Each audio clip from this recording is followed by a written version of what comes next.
Testing, testing.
Cole, we're going to have to work through technical difficulties. But, we'll make it through. Yeah. We'll have one mic that's going to be circulating, and I'll keep one mic to chair the meeting. Okay? Firstly, I want to once again welcome you folks to BAE. Unfortunately, we've got to deal with these technical difficulties, but let's move forward and get some business done. We have quite the meeting today. Firstly, I'd like to acknowledge my staff, Trustee Aide Leanne Stender-Durant, serving as Committee Recording Secretary, and Secretary Mauli Ola Boardroom, serving as Technology Specialist. Before we take the roll, Pono, why don't you go ahead and explain how we're going to be proceeding. Bring the mic.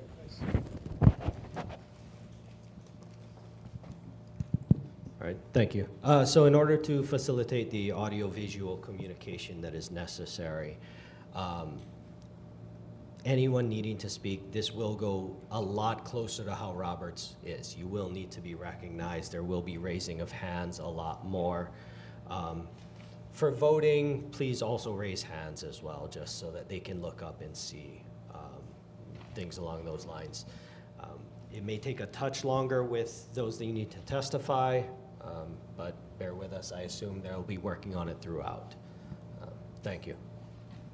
Okay, so let's proceed. Leanne, it's going to be a little tricky, but call the roll, please. Trustee Ahuna. Here. Trustee Akaka. Trustee Hikina. Trustee Alapa. For the vote, they can raise hands. Chair Kahele. We'll go with that. Trustee Lindsay. Here. Trustee Souza. Yo. Trustee Waihe'e. Present. Chair Galutaria. You. You have 8 present. Thank you, members. Public testimony will be allowed on each agenda item. Our usual time limit for online and in-person testifiers is 5 minutes. However, due to the number of online and in-person testifiers, I'm asking the committee to approve a change for today's meeting from 5 minutes to a 3-minute limit by unanimous consent without a roll call vote. Is there any objection to limiting oral testimony to 3 minutes to all testifiers? Members? Okay, thank you for that. Let's move on. Before we start on the agenda items, I would like to call on our Chief Operating Officer. Is Sean Hikina here? Oh, okay. Summer. I'd like to call our CEO to join us at the table and introduce administrative staff joining us today. Good morning, Summer. Good morning, mahalo. Happy to be here. We have our Chief Financial Officer, Dayton Patel, in the room. We also have Associate General Counsel, Rosella Gag, Director of Advocacy, Lena Alale, Public Policy Manager, Deja Ostrowski, Grants Manager, Chantel Belay, Director of Communications, Bill Brennan, and our Ocean Policy Lead Advocate, Alohi Nakachi. Yes, mahalo. Okay. Thank you. And this may be the first meeting for our new Absolutely, Alohi. employees. Yes, and our CFO as well. Thank you. Okay. Thank you. Mahalo for joining us. Aloha. Aloha. All right, let's move on to our Roman numeral 2 on our agenda, approval of the minutes. Members, due to electrical problems and issues, item 2A, February 8th, 2026, and 2C, March 18th, 2026, minutes did not make it to our committee folder for distribution. So these minutes are deferred. However, these minutes are available in draft form on OHA's website. We'll now vote on item 2B, approval of the March 4th, 2026 BAE minutes. Leanne, is there any public testimony in person or online regarding the minutes? Mr. Chair, Trustee Aquino. Oh, yes. Trustee are we Hikina. moving for the minutes of March 4th, 2026 to be approved? Yes. I so move. Okay, thank you for that. Any public testimony in person or online? No. None? Okay, at this time, I'd like to call for the, well, the motion was made. Thank you very much for that. Any discussion? Okay, Leanne, please call for the vote. Trustee Ahuna. Aye. Trustee Akaka. Trustee Hikina. Trustee Alapa. Yes. Trustee Kahele online. Trustee Lindsay. Aye. Trustee Souza. Aye. Trustee Waihe'e. Yes. Chair Galutaria. Aye. 8 yes votes. Okay. Thank you, members. Okay, let's move on to our next item of business, the presentation portion, the establishment of the East Maui Water Authority and the next steps regarding stewardship of East Maui waters. I'd like to call OHA's Chief Advocate, Lina Alalei, and OHA's Public Policy Manager, Deja Ostrowski, to the table and have them introduce our presenters. Thank you. Please come forward.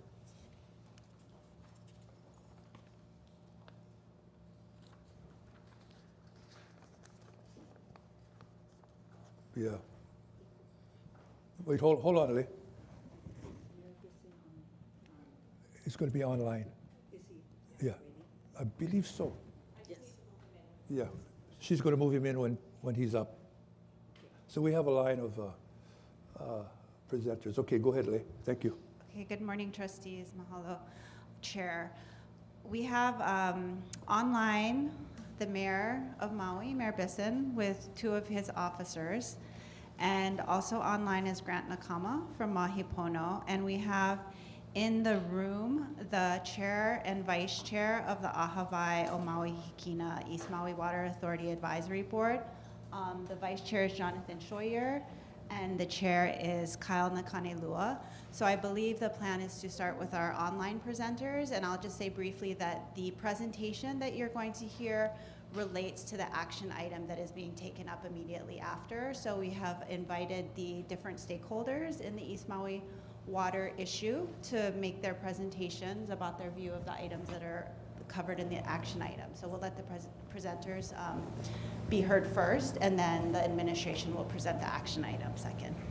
Okay, so we're going to go to Mayor Bissen first? Is that, the lineup was? I think we have had a request due to the delay. Grant Nakama from Mahi. Oh, sorry. Yes, we're going to start with the mayor. So the lineup will be Mayor Bissen, Josiah, Kimo, right? Because they're online. Mm-hmm. And then we'll have our in-house yes, testifiers. Sorry. My correction, I believe the mayor has actually asked our in-house presenters to go first to set out some of the foundational background of the East Maui Water Authority. Okay. So we'd like to call up Kyle Nakanelua first, and then Jonathan Scheuer second. It's so nice to see you folks. Long time. Okay, and use that microphone, Jonathan, or Kyle, if you could use that mic. Okay, please proceed. Yeah. Even with the microphones? Oh. Can Chair Kahele hear me?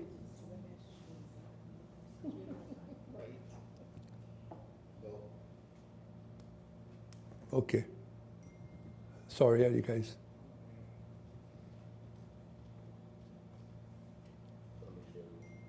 Yeah.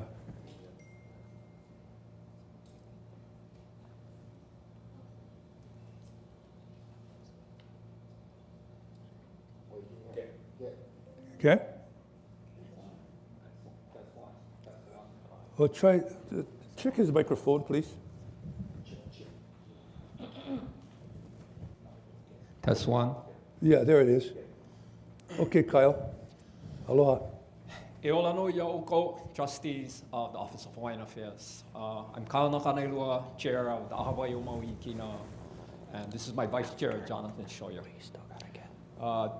Today, I want to especially mahalo aku ia oko kaya pau Before him? for the previous support and funding of NHLC that brought the contested case hearing in the 2000s. And mahalo for the continued advocacy with us over these years. We look forward to this continued aligned relationship. I speak on 4 subjects today on my part. the origins of the East Maui Water Authority, key milestones, and the charter amendment, and Oiwi and Kanaka interests, therefore OHA's interests. He ali I ka aina, he kanaka ke kaua. Today we have an opportunity to honor the vision first expressed by the people of Ko'olau in 1881. The East Maui waters should be stewarded with responsibility, transparency, and respect for the communities and resources that it sustains. So in 1891, the first voice of dissent was, the East Maui water should be stewarded with responsibility, transparency, and respect. The residents of the Ko'olau wrote to H.A.P. Carter and J.S. Walker, members of Kalakaau's board, regarding the proposed water diversions of these crumblands. And I quote, "Do not allow any water rights to be lost to the millionaire. The people living in these lands will suffer great hardship," and they have. Their concern was simple: protect community water, protect native Hawaiian tenants, and prevent outside control of East Maui water streams. This issue raised in 1881 is what shapes this discussion today. Here are the key milestones. So in 1881, the voices of dissent was lifted. In 1961, Maui County Council raises concerns regarding state water issues of licenses. There was silence. In 2018, Alexander and Baldwin sells 41,000 acres and 50% of East Maui EMI to Mahi Pono. 2019, Maui Department of Water Supply establishes a technical investigation group to look at the feasibility of taking over these operations. Haven't heard. January 2022, Maui County votes 8-1, urging the mayor at that time to pursue management of East Maui water through an intergovernmental agreement with state DLNR and BLNR. November 2022, 64% of the voters approved charter amendment establishing the East Maui Water Authority. December 2022 to July 2023, the regional board members selection process is completed. One of those seats was heavily contested, right now. August 2023, Maui wildfires delayed the implementation. February 29th, 2024, first regional community board meeting is held. November 2024, East Maui Water Authority is officially established. Executive Director Gina Young is appointed. 2025, A&B transfers remaining 50% of EMI holdings to Mahi Pono. Here's the charter amendments. Basically, it's an 11-member regional board. 7 members are appointed by the county council. 4 members are appointed by the mayor. Where's the Minimum of 2 members from each of the 4 licensed areas.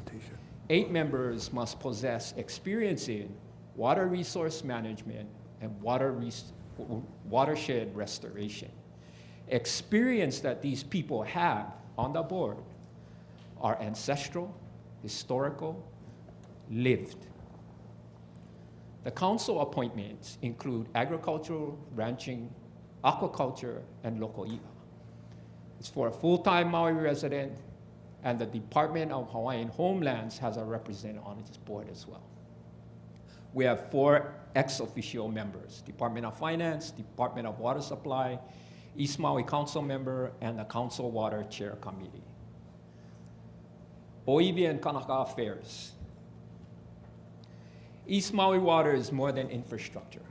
It involves constitutionality, protected Native Hawaiian traditional and customary rights. It is DHHL trust responsibilities. It has ceded land obligations. OHA has revenue interests of 20% of the water use. DHHL statutory interests and pending reservations include Keokeo Waiahuli. They receive 30% of the revenues of this water use. Extensive traditional and customary gathering, farming, and cultural practices throughout East Maui, the Ko'olaus and Hamakua. These overlapping legal responsibilities help explain why East Maui water stewardship has remained in litigation for more than 3 decades. And therefore, another reason why OHA should continue to support East Maui Water Authority, Maui County Water, Department of Water Supply, Public Management. As you can see, all our above interests are aligned. Here are my closing thoughts. Maui County Stewardship of East Maui's water resource guarantees the honoring of community, cultural, and etherical health and well-being of the watershed, or more importantly, the water source. East Maui Water Authority represents the latest chapter in this continuing effort. E ia no kulani hakoi, no kako e malamai. Iwala. Okay, thank you. May I Jonathan? proceed, Chair? Yeah.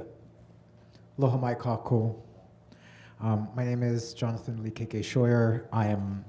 It's a distinct honor to be at this table again. I served as an employee of the Office of Hawaiian Affairs for 6.5 years, helping lead OHA's efforts on advocacy on stream restoration of Nava'iha with the strong support of Trustee Hulu Lindsay. I was also in charge of the acquisition of Waimea Valley and the establishment of Hi'ipaka LLC, the acquisition of Waukeleo Puna, and the 2008, 2009, and 2010 proposed settlements for past due revenue. I've had the distinct honor serving as the representative of the Hawaiian Homes Commission on the ʻAha o Maui Hikina, the governing board for the East Maui Water Authority. And the one other thing I want to say before I jump into the presentation is that I'm not going to talk about Mahi Pono right now, really as a company and as a food grower, because actually there's no dispute there. We want them to succeed. We want Central Valley agriculture to thrive. The dispute really is, are they the Luna who continues to control the system and eke out what the community has, or does the community get to actually govern this and then have Mahi Pono become the customer? So there's 150 years, hard to summarize all the key issues that might be of relevance to you and your decision-making possibilities. So I've tried to simplify it as much as I could to the 4 key lessons that I feel I've learned in my 3.5 years, or 3+ years involvement with the ʻAha. The first is this: those that really want to see the past private corporate control of this water emanating from Crown and Kingdom lands to continue are absolutely relentless in their efforts to make sure that that continues. This is a small selection of the headlines just on trying to sit the first East Maui Water Authority Regional Board. The council forced the process to reopen in order that a former mayor could be put onto the board. My name was nominated and then forced to be withdrawn and then renominated after Hawaiian Homes Commission beneficiary protests and encouragement. Even after we were formed, a board member tried to bring us up on ethics charges. All these things happened before, we were babies just home from the hospital, right? There was folks gunning for us. And in front of the Board of Land and Natural Resources, it's been really similar. We met for the first time. We were delayed first because of the delay in appointing members. And then, so I got confirmed in July and confirmed to my seat in July of 2023. And we were going to meet in August. And of course, in August, the fires hit Maui. And so the county didn't have the resources to sit a new board. And they said, hold on, we're doing other stuff. We're like, yeah, we get it. We didn't get to meet for the first time until Leap Day on 2024. And one of the first items we did was we sent a letter formally to Beal and our chair, Don Chang, that said, hey, Chair Chang, formal notice, 64% of the voters of Maui passed this measure, asked for the county to take over this system. We'd like to begin productive discussions with you about it. We don't hear anything for months, but that's okay because we're trying to hire our executive director who's in the room today and doing other things. And then finally we follow up and we send her a letter via registered mail. And then she's like, oh yeah, we never got the letter. Like, interesting. So we sent it again. And then we got a response from the chair that said, well, we don't own the system and we can't give you the system. But Shore will be interested in trying to work with you. And then subsequently, 3 different times, without giving us anything more than the required 6-day public notice, Chair Chang tried to issue a 30-year license to Mahi Pono. It first happened in September of 2024. Mayor Bissen came out, spoke against it. She pulled it from the agenda, said, okay, no, I'm going to give you guys time to talk story with Mahi Pono. 6 weeks later, again, 6 days notice, put it back on the agenda. A majority of the Board of Land Natural Resources voted against her. A year later, in November, she put it back on the agenda. The board rejected the recommendation and instead gave 6 months more to discuss the issue. It has just taught me more than anything, way more than I expected when I was involved, of like, oh, we must be doing something right because people are fighting so hard against us trying to just stand up this community board. Lesson 2, just because everybody keeps saying something doesn't mean it's true. So like I said, Don Chang said in her first letter to us, you know, the Department of Land Natural Resources of the state, they do not own the system. The system, which spans mostly Crown and Kingdom lands, so-called ceded lands held by the state, is owned by the East Maui Irrigation Company. We can't transfer that to you. Deputy Attorney General this year at a bill introduced by Mahina Poi Poi in the State House that would actually try to give first refusal rights to counties and transfer of state-controlled system, repeated the thing. Oh yeah, this is not public infrastructure. The county would have to condemn this system. Mahi Pono itself, when we presented to the Board of Land Natural Resources at their request in April of this year, submitted testimony to BLNR and said EMI owns the entire ditch system and has no intention of selling it. The problem with this is that the records held by the Department of Land and Natural Resources itself contradict this view. For the 4 times when there were long-term leases, the last time these long-term leases were issued, the entirety of these Crown and Kingdom lands in East Maui were split up into 4 lease areas, Ke'anai, Nahiku, Huelo, and Honomanu, and these are the expiration dates. All 4 of them have identical provisions in those leases. This is a direct image of the Ke'anai lease, but here's the direct quote. Upon the termination of this license by the elapse of time or by any other cause, all improvements now or hereafter erected upon the licensed area, including the whole of such aqueduct system and all extensions thereof and improvements made thereto, shall revert and become the sole property of the licensor, meaning the state of Hawaii. So, oh, sorry, Kalamai.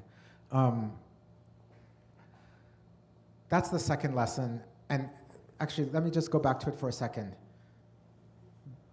The importance of the East Maui water issue is it is hugely important for Maui Hikina. It is hugely important for the island of Maui as the single biggest water source on the island of Maui.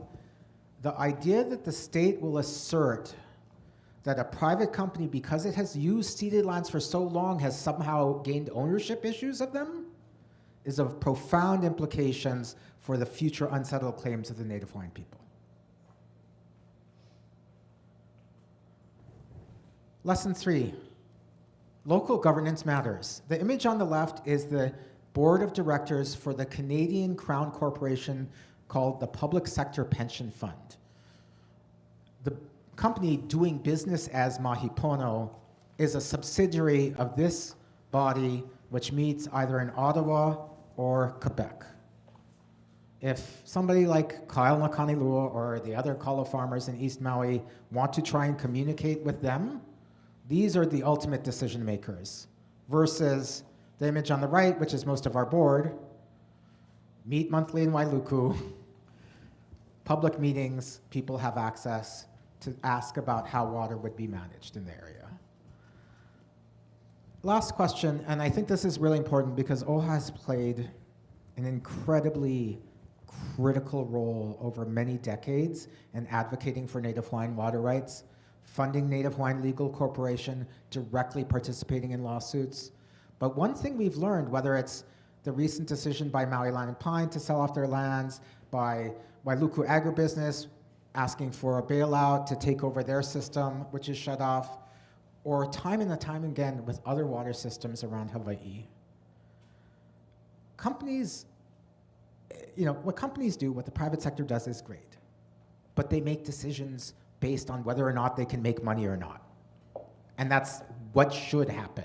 And a pension fund makes decisions on whether or not their pensioners will get a greater return. And that's in and of itself a good thing. But when it comes to key water infrastructure that our entire island depends on, we can't afford a situation where it doesn't pencil out and they just walk away.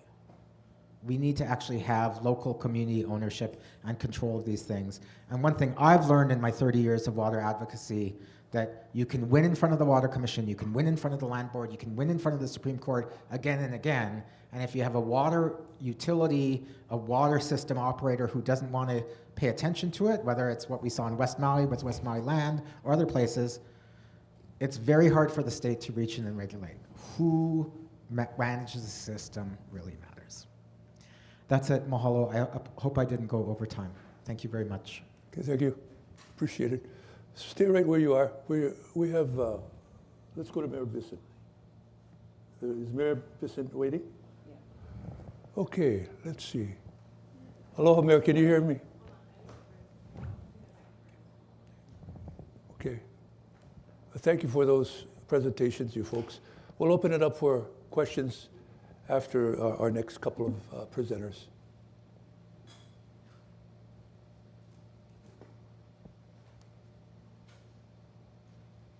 Mayor Bissen, can you hear me? Yes, I can hear you. Okay, can we bring him up on the screen?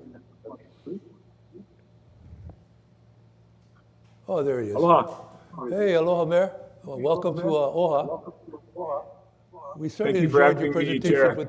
We enjoyed your presentation with the other mayors and Governor Green at the Native Hawaiian Convention. Thank you so much for that. That was great. Okay, Oh, good. I'm glad you liked it. Yeah, that was fun. You can't write that stuff. Okay. Yeah, Well, please proceed, Mayor. I just want to introduce a couple of people that are in the room with me. And I apologize if you're getting an echo on your end. We're getting a slight echo on our end. Right behind me is Kimo Landgraf, our Deputy Director of Water Supply. And off to the screen is Josiah Nishita, who's the Managing Director for the county. Only thing I wanted to add to what's been said already is that the three of us have been part of a group of 9 that have been meeting regularly for the last couple of years. 3 members of Mahi Pono's team, including Grant Nakama, 3 members of the East Maui Water Authority, Jonathan, Kyle, and Gina. And our efforts have been around the license that was applied for. I think everyone did a good job of explaining the history so far. I'm just here to answer questions of this panel, of this committee, about efforts that we've made. I will just say, this was an attempt to broker an agreement between all 3 of us. It was also agreed that it would be confidential within that group until we had come up with something that could be put out to the public. And so I don't want to breach that. But again, I feel like I know what can be talked about and what might not be able to talk about. And again, Grant, I know Grant's going to speak after this, and he's very well aware of what we've talked about. But really, I just wanted to make myself available to answer questions anybody on the committee has.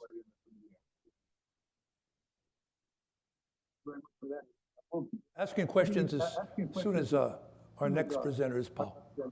And that would be Grant. Is Grant here? He is virtual? Okay, pull him up, please. So, Mayor, we also have here that Josiah and Kimo would be presenting, but they're with you in your office, correct? They're with me. Okay. Yeah, so we have so we're going to be the most efficient testifiers you have today, Chair. All 3 of us, all done. Yeah, we want to thank the Academy for this award. Thank you. Okay. Yeah, he's Pao. Grant, are you there?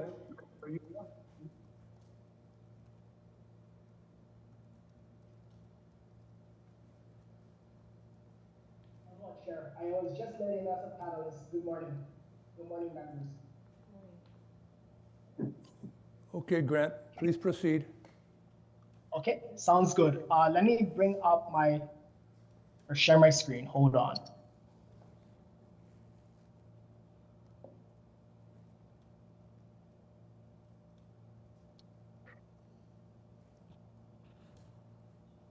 Okay, can you see that? Yeah.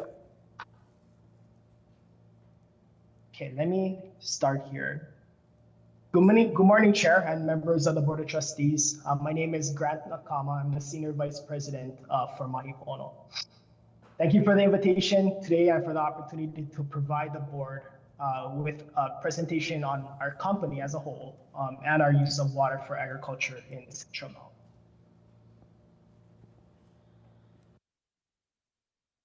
So as you probably know, and I think Jonathan touched on this as well, Mahi Pono purchased approximately 41,000 acres of fallow farmland from A&B, along with 17,000 acres of East Maui lands in 2018. This slide here provides an overview of the property, what we planted on these lands so far, and the irrigation sources for our crops. Just generally speaking, we have 35,000 acres of land in Central Maui, which is everything east of Mokulele Highway and runs north-south along this line. There are also about 13,000 acres planted in these Central Maui fields, and these 13,000 acres are the fields where surface water is provided by East Maui Irrigation from East Maui. To the west of the highway, Mahi Pono also owns approximately 6,000 acres of land, and we have about 1,800 acres planted there. These are the fields where surface water is provided by ʻAha, a separate West Maui system, not the East Maui EMI system. In addition to plantings, there are about 800 acres dedicated to current and future solar projects that provide renewable power to the utility on Maui. And about 2,000 acres of land is in a conservation easement for a federal wildlife reserve.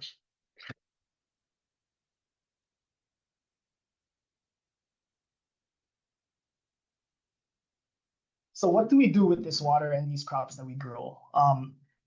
This just basically shows an overview of the food that is consumed in state that we grow here at Mahi Pono. So in total, Mahi Pono provides Hawaii with over 18,000 tons of produce so far, and this number is growing by the day. This includes 667 tons of beef, 3,500 tons of watermelon, which is actually our most heavily consumed crop in Hawaii. Additionally, Mahi Pono makes significant attempts to give back to the local community. In 2025, we donated more than $240,000 in sponsorships and donations, as well as 60,000 pounds of produce to local companies and nonprofits. We also wanted to just provide a real quick summary of what those crops look like, as well as the efficient use of water to irrigate those crops. We have the biggest crop that we have is citrus crops. So about 7,000 acres of limes, 2,000 acres of lemons, and about 1,000 acres of mandarin oranges. We also have about 1,500 acres of coffee, as well as 400 acres of row crops, 1,300 acres of feed crops for our cattle, and about 900 acres of avocado. Wanted to go quickly to the water use and efficiency numbers here. So the average amount of water that we've diverted from East Maui in 2026 is 32.3 mgd. The high and the low are also listed there, but the average amount that we apply to crops is actually more than this. It's 34.1 mgd. The average county use is 2.1 mgd. And the system losses on farm is 6.2%. So a very efficient on farm system loss figure. So we really make a lot of effort to be very efficient with water on farm.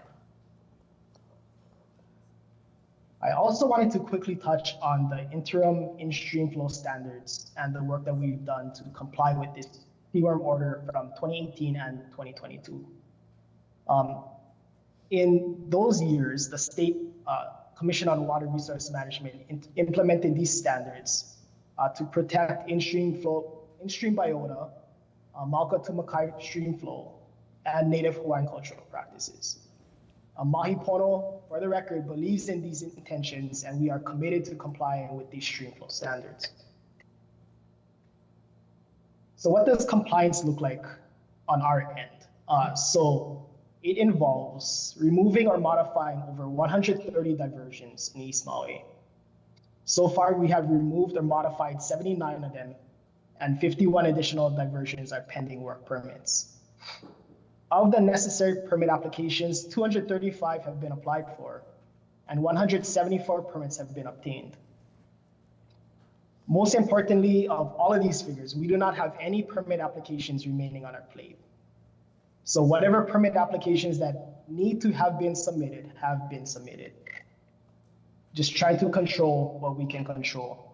Try to do the best we can with the things that we have in our purview. And even when permit applications have been submitted and the review process is pending, Mahi Pono has gone the extra mile to do things to restore stream flow in the short term.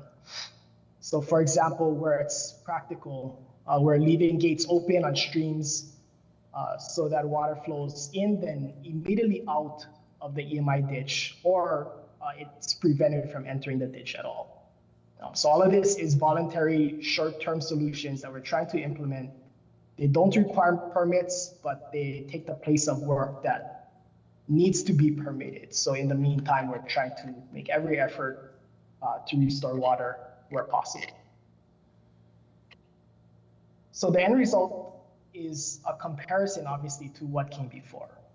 Mahi Pono's water use is on the left, and the previous water use of sugarcane, which was a historical crop grown on these lands, is on the right. So if you look and just make the comparison, surface water requirement at Mahi Pono's full farm build-out is 75 mgd. This is less than half of the surface water requirement for sugar.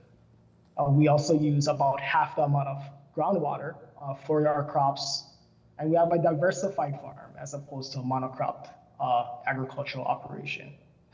System losses are way less than what they were under sugar. On farm, they're 6.2%, and historically for sugarcane, they're 22.7%. I'm sorry, there was also an amended IFS in place that protects stream flow under Mahi Pono's operations, and there was no amended IFS stream protections under sugarcane. So basically, the sugarcane operation was allowed to take as much water as it could. We do not believe in those types of practices. Most importantly, though, I wanted to direct your attention to the last point. So this is very important. It's the priority of use under these interim in-stream flow standards and the municipal agreements that we have with the county. So under sugarcane, the county's water use was met first. Sugarcane's water use was met second. And then all of the in-stream uses, including the water necessary to maintain life within those streams, Mauka to Makai flow, and traditional and customary practices were last. Under Mahi Pono's operation and our compliance with seaworm, it's flipped. Interim in-stream uses are met first, municipal uses are met second, and Mahi Pono's use is met last. So what this means is Mahi Pono does not get any water until every other use is satisfied. And I think that's important to remember.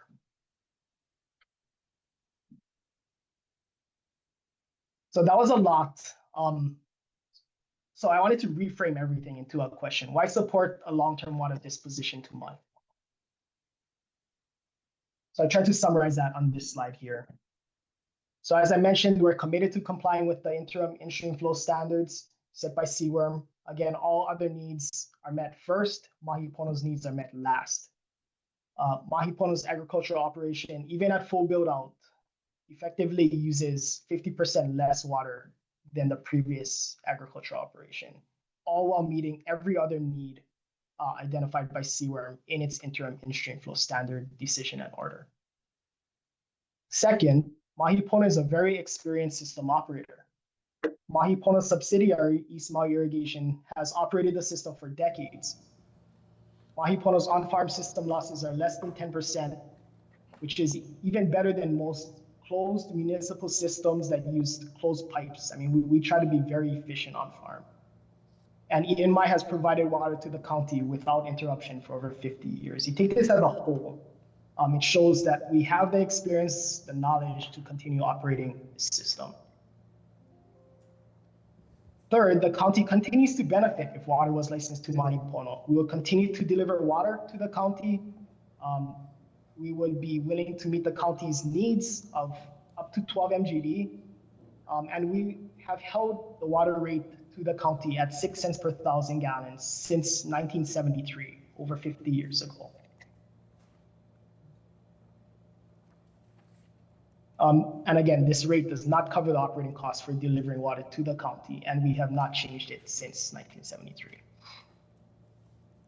The fourth thing is Mahi Pono is by far the largest user of water from the EMI system. So as I mentioned, Mahi Pono currently applies 34 MGD of water to its crops, and we will use 75 MGD at full build out.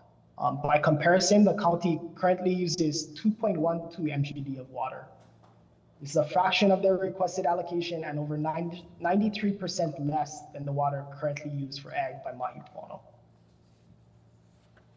The conclusion here is that we're the primary system user, and we also happen to own the system.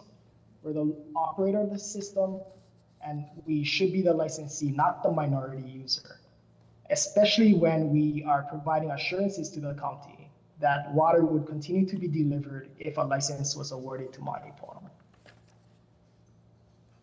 Fifth, a license to Mahi Pono would support agriculture in Central Maui.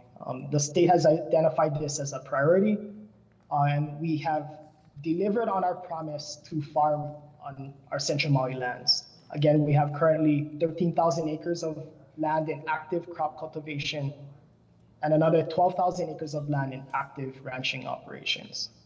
We're a true farm, and we need water to continue to farm. And lastly, this is not on the slide, but I do want to mention it. Mahi Pono surface water allocation is conditioned on agriculture use. We cannot use the water for any other purpose, and we have no intention of using the water for any other purpose. We're farmers first and foremost, and we're fine with any language in this license that says Mahi Pono's water use and water license is exclusively for ag use only. When you take all of these things into account, we just truly believe that we're the right party to be named the licensee. I did want to touch on a few things that were mentioned earlier by earlier presenters. I think it was mentioned that by granting a license to Mahi Pono, the state will be giving control of water to a corporate entity. I just wanted to comment on that first before I turn it over for questions. The state controls water. CWRM sets stream flow standards and places conditions on the use of water to any licensee. And it's done that by setting interim in-stream flow standards for East Maui and Uelo. If the licensee does not comply with any conditions, either under the DNO or under an eventual license, then the license can be terminated. I mean, like any other license, you need to stay in compliance with the terms of that license in order for it to continue. So the state never relinquishes control of water. It conditions the use of water for a specific purpose. And that right can be pulled at any time if any of the terms of that license are violated. So I just wanted to push back a little bit on the idea that by granting a license to Mahi Pono, the state would be relinquishing control of water. That to me is just not true. But I did want to stop there and thank the board for allowing us to present today. I hope it helps your decision on how to best proceed, and I'm available to take any questions. You know, since we have our subject matter experts in front of us, instead of asking you to leave, so we'll get into our testimony in a minute, I'd like to ask our board if we have any questions for those sitting in front of us right now. And especially our Maui trustee, if she has anything specific that she'd like to add. Microphone. Oh, yeah. Hey, Trustee Lindsay. Yeah. Thank you. Thank you so much, all that have testified. And I want to really thank Mahi Pono for the beautiful job of agricultural work that they've done on Maui. I'd rather see plants than condominiums, so I'm happy about that. However, our water system has always been a controversial item because it was always under ENB. In talking with the people around Maui, we feel that it should be a governmental entity to have a fair distribution to everybody that needs the water. I'm just wondering, Grant, since you're still on, why are you folks in Mahi Pono so adamant that it be an ownership by you folks instead of the county of Maui? Because the water resources are the people's resources. What you really have, what you're overseeing is the transmission lines. And I believe that is what our mayor has always advocated for from the first day that he ran for office. He wanted that water to be a governmental managed water, and so that we could make sure that it was always fairly distributed to our people. So I just wondered why you folks are so hanging tough on wanting to manage that when we feel that it should be a governmental management. If you could please share your thoughts. Yeah, that's for Grant, right? Yeah, Grant, could you please reply? Sure. Thank you, Trustee Lindsay, for the question. I think Mahi Pono for sure agrees that water is the people's resource, and we are not disputing that. We think that it's a public trust resource and it should be protected. And I think where we disagree is that we feel that that's the state's purview. We feel that the Commission on Water Resource Management does a great job in terms of monitoring stream flows, making sure standards are adhered to. And they have the experience, staff, and resources to continue to do that job. By contrast, the Water Authority does good work, and I feel like they do have a place and a role to play in governing resources in East Maui. I truly believe that.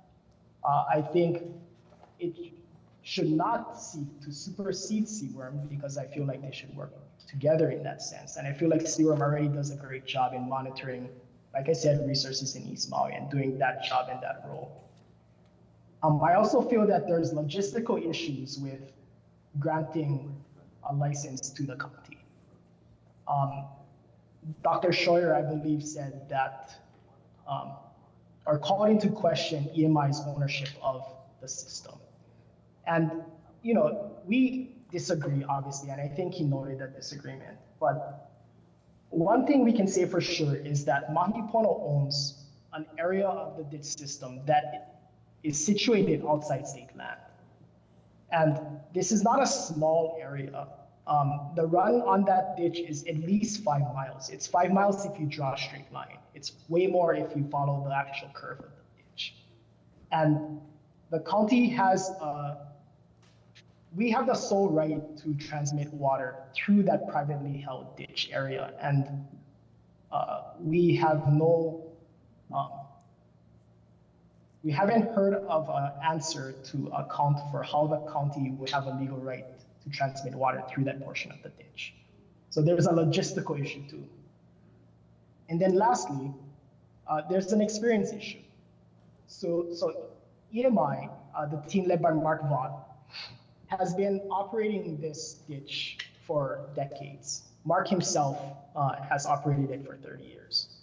Mark is an EMI employee, a Mahi Pono employee, and the team that operates the ditch are all Mahi Pono employees. Together, they operate a very efficient system. They do great work, and they collectively have the right experience to continue operating that ditch system. With their experience, EMI has delivered water to the county without interruption for over 50 years at a rate that is very beneficial to the county and its ratepayers. We're willing to provide water up to whatever the county is requesting, up to 12 MGD, which is actually greater than what they're currently allowed to take, and about 6 times more than what they're currently taking right now. So with those assurances and with Mark and team's expertise and experience, we feel that we are the right operators of the system. All of that said, going back to the original point, Mahi Pono is not disputing that water is the people's resource. We wholeheartedly agree. It's just who is best positioned to convey that resource to the benefit of the most people. And we feel that it's us. Thank you. Trustee Lindsay, you have anything I'd else? like to ask the mayor to counter that, because I know he has strong feelings about it. Thank you, Trustee, and thank you, Grant. I want to repeat something that we said earlier. We agree that Mahi Pono has been a good partner for us to work with. They've been a good steward of the lands. They've been a good steward of the water in the brief time that they have taken over the system from A&B. The issue goes back to who should control that Mayor water. Bissen, hold on. Mic's on, and it's causing an echo. So if you could turn one of those, or bring your speaker down.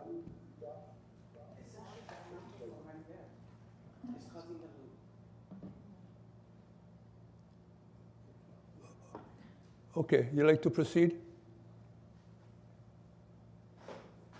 Mayor Bissen?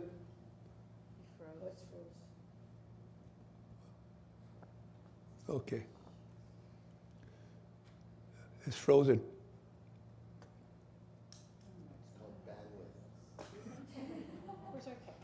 Yeah. Okay. Mayor Bissen, if you could try and call back, or we can bring you back up. We want to hear your response, that's why.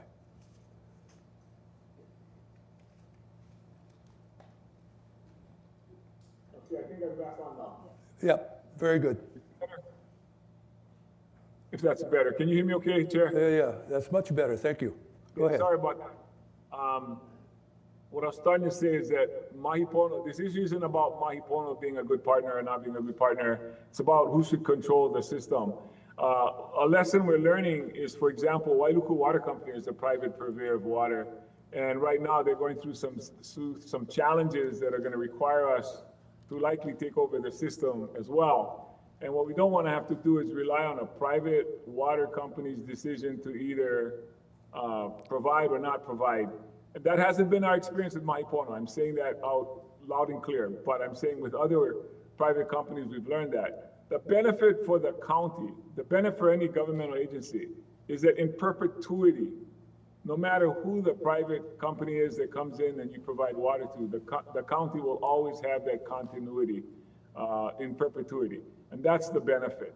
And that's why we're having this conversation. It's not about whether they've done a good job or a bad job, or whether they charge a good amount or don't charge a good amount. The other thing I would add is the charter, when it was amended, talks about East Maui Water Authority, and they are a new county department that's coming up and running. But our water department, which can also have a memorandum of understanding and work with East Maui Water Authority, we have 235 employees. 169 of those are operations. We can provide the expertise and the labor to watch over this system like we do for the rest of the water systems on the island of Maui. So while certainly EMI has been running it for all these years and they're very experienced, we can also do that type of work. This isn't something we're not capable of handling. I think it comes down to controlling who should get the water and how it should come out. Of course, we're subject to seaworm. I don't know, what we're before the BLNR on is trying to get a set aside where the county can step into the shoes of the state, and the county can have the control over that the state currently does, which is the state gives out a license or gives out a permit. We're on the ground here on Maui. We understand our use, our needs, and our water systems. I think better than the state does. And again, that's not to sound cocky in any way. I'm just saying we have lived, experienced people on island, like the members who make up the East Maui Water Authority, like the folks who live and work in our water systems every day and in our watersheds already. But I did want to reemphasize, East Maui Water Authority has been really providing lots of great information to us that we didn't know about before. Mahi Pono has also been an entity that we want to continue to thrive, whether it's cattle or ag in the Central Valley. We all agree to those things. We should focus on the things that we're here to talk about, which is the control piece. I don't know if you want to use the word ownership, but that's really what we're here to talk about, not whether or not everyone's been doing a good job in their roles, because of course that's not disputed. Okay, mahalo for that. Trustee Lindsay, thank you. Vice Chair has a question, and then Trustee Alapa, and then Trustee Akira. Okay? Pass the microphone, please. Test 1, 2. Mahalo. Yeah. Mahalo, Mayor. Mahalo, Grant, as well as to our speakers here today. I want to mahalo you all for the mana'o and ike that you have shared. First and foremost, I appreciate the mention that this is truly Crown and Government lands of our Hawaiian Kingdom. And as we are constitutionally mandated as the Office of Hawaiian Affairs to be a part of that conversation, advising, consulting, and so forth, as we represent the voices of our Native Hawaiian people and our rights. I want to mahalo you all, each and every one of you, for your diligent work through the years and representing as best as you can. When I prefaced it by saying that, how can we get, and I would be interested in the mana'o from each and every one of the presenters today, the assurances that OHA will be consulted and will be part of the decision-making process going forward so that we can assure that we continue on with our mission and assuring that the voice for our people is continued. And of course, through the years as this conversation has gone on legislatively with the county and so forth, I can't help but think about our mahi'ai or of lo'i and so forth and what this means for them, sustenance and so forth, beyond what has been shared with us today. I would be interested from each and every one of you on some of that mana'o. Jonathan, you want to start? Well, Jonathan, Kyle, we'll go to the mayor, and then we'll go to Grant. Mahalo, Trustee Akaka, for the question. My response is twofold. First of all, the two motions you have in front of you in the staff submittal really empower your staff to keep up their advocacy and expand their advocacy in OHA and its beneficiaries' important interests in these waters and these lands, which include revenue, which include the exercise of traditional and customary practices in one of the most important cultural kipuka of all of Hawaii, which also will impact water availability for all sorts of uses, agriculture and other uses, including affordable housing, housing for Hawaiian homelands on Maui. So taking action, in my read of the staff submittal, empowers your staff to take that clear, backed up by the trustees, consistent role. The second way I would answer the question is really to go back to that difference between local control versus control from a foreign corporation, who are, again, I like Grant, I like Mark, I like Shan, they're great. I like what they're doing. Their decisions ultimately are made in this boardroom outside of our control. The ʻAha Maui Hikina is made up with a majority of OHA beneficiaries, DHHL beneficiaries, who are not just because of being an instrumentality of the County of Maui, which in itself is a subdivision of the state of Hawaii, bound to protect and uphold DHHL and OHA interests, but also just who we are and what we're going to do. That's what we're going to do. Kyle? Trustees. So the question that I'm recalling that you asked, Trustee Akaka, was how can we assure that OHA will always be a part of that conversation? So speaking on behalf of the board, the ʻAha Maui Hikina, what we provide to the East Maui Water Authority is ancestral, historical, constitutional wisdom.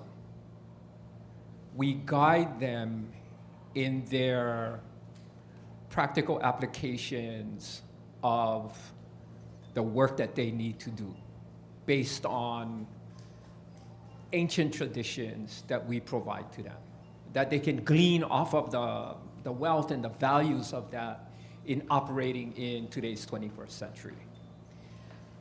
We have a institutional relationship because we're a Maui County governmental body. We access the state body, so to the Office of Hawaiian Affairs. Most of the board members are beneficiaries of Department of Hawaiian Homelands. We're beneficiaries of the Office of Hawaiian Affairs Trust. So we have that relationship. We also have familial relationships, family relationships. My daughter took hula from Trustee Lindsay's daughter. So we have that kind of relationship. The chair has a relationship with my sister. I have friendships with Dana Huna. Now I know this gets entangled and people can say, oh, there's a source of corruption and stuff like that. But we live in Hawaii, and one of the most important things in Hawaii that we know is family relationships. And if you're not bloodline family, we do have a family relationship and a tradition of calabash, which means we eat from the same bowl. And if we look around the room, we can all see that we're all eating from the same bowl, from the Office of Hawaiian Affairs, from the Department of Hawaiian Homelands, from the East Maui Water Authority, from the ʻAha Maui Hikina. That's how the ʻAha Maui Hikina can assure that OHA will always be a part of our conversations and our movements forward.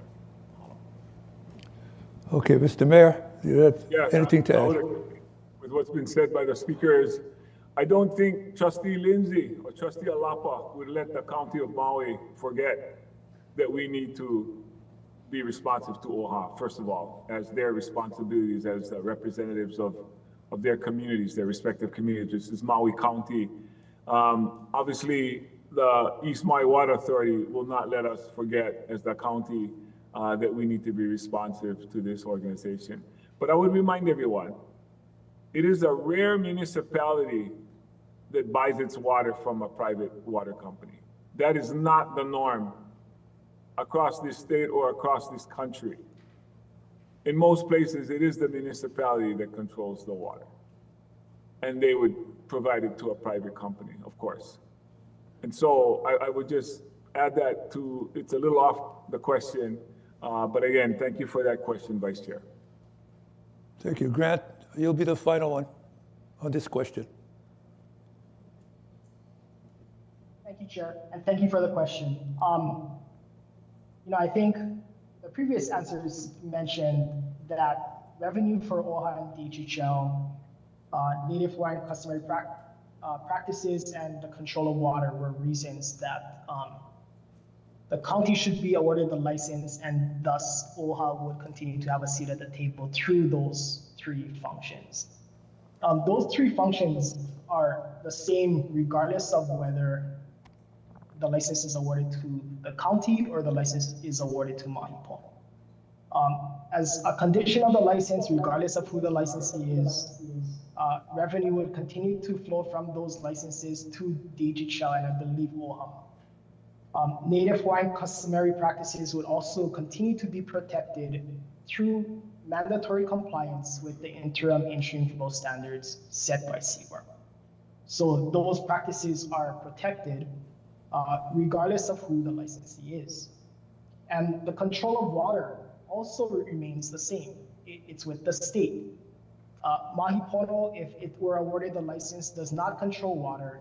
As I mentioned, we would be controlling the conveyance of water through the system itself, up until a point. So when we deliver water to the county through the EMI system, the county from that point controls all of the water and directs it to all of its customers and ratepayers, and it controls it from there. I don't see how that's any different from Mahi Pono controlling the system that conveys water from state land to Mahi Pono's farm. So I think the assurances that OHA would have a seat at the table are the same in those areas, regardless of if Mahi Pono were to get the license or if the county were to get the license. I also agree with Kyle that generational knowledge should be relied on and should be leaned on heavily in terms of how decisions are made. Not just for water or not just for East Maui, but everywhere in general. So on that, we definitely agree. I think the generational knowledge, we need to look at the scope of that knowledge. So if we're talking about watershed management, if we're talking about traditional and customary practices, how water is used for those practices, the generational knowledge in East Maui is undisputed. I 100% agree with that. And it should be used and relied on to develop policy in those areas.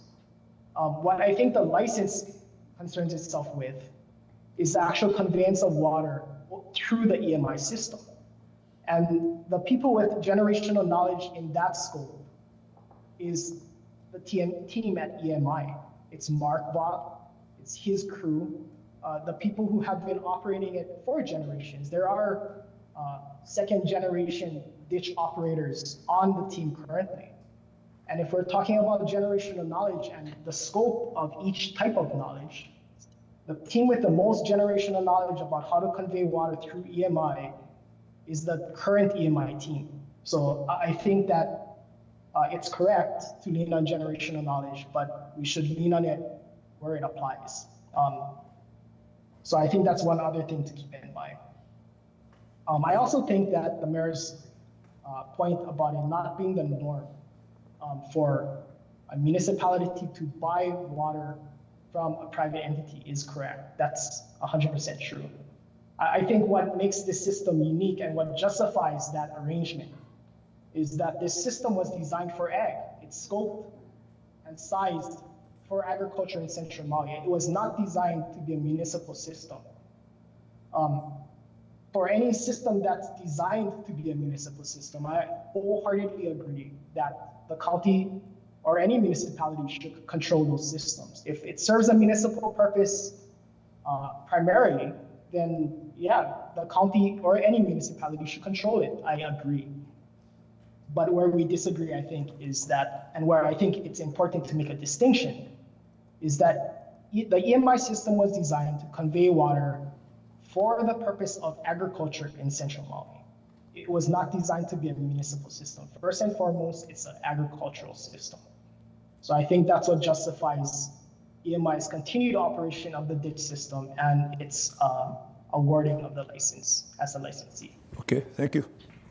Mr. All Chair, right, the chair's going to allow a couple more questions because we still haven't. Yeah. I just wanted to make one comment, Mr. Okay. Chair. Go ahead, Mayor. I think Mr. Nakama is correct that the system was diverted from East Maui to become an agricultural system to benefit an agricultural company at that time.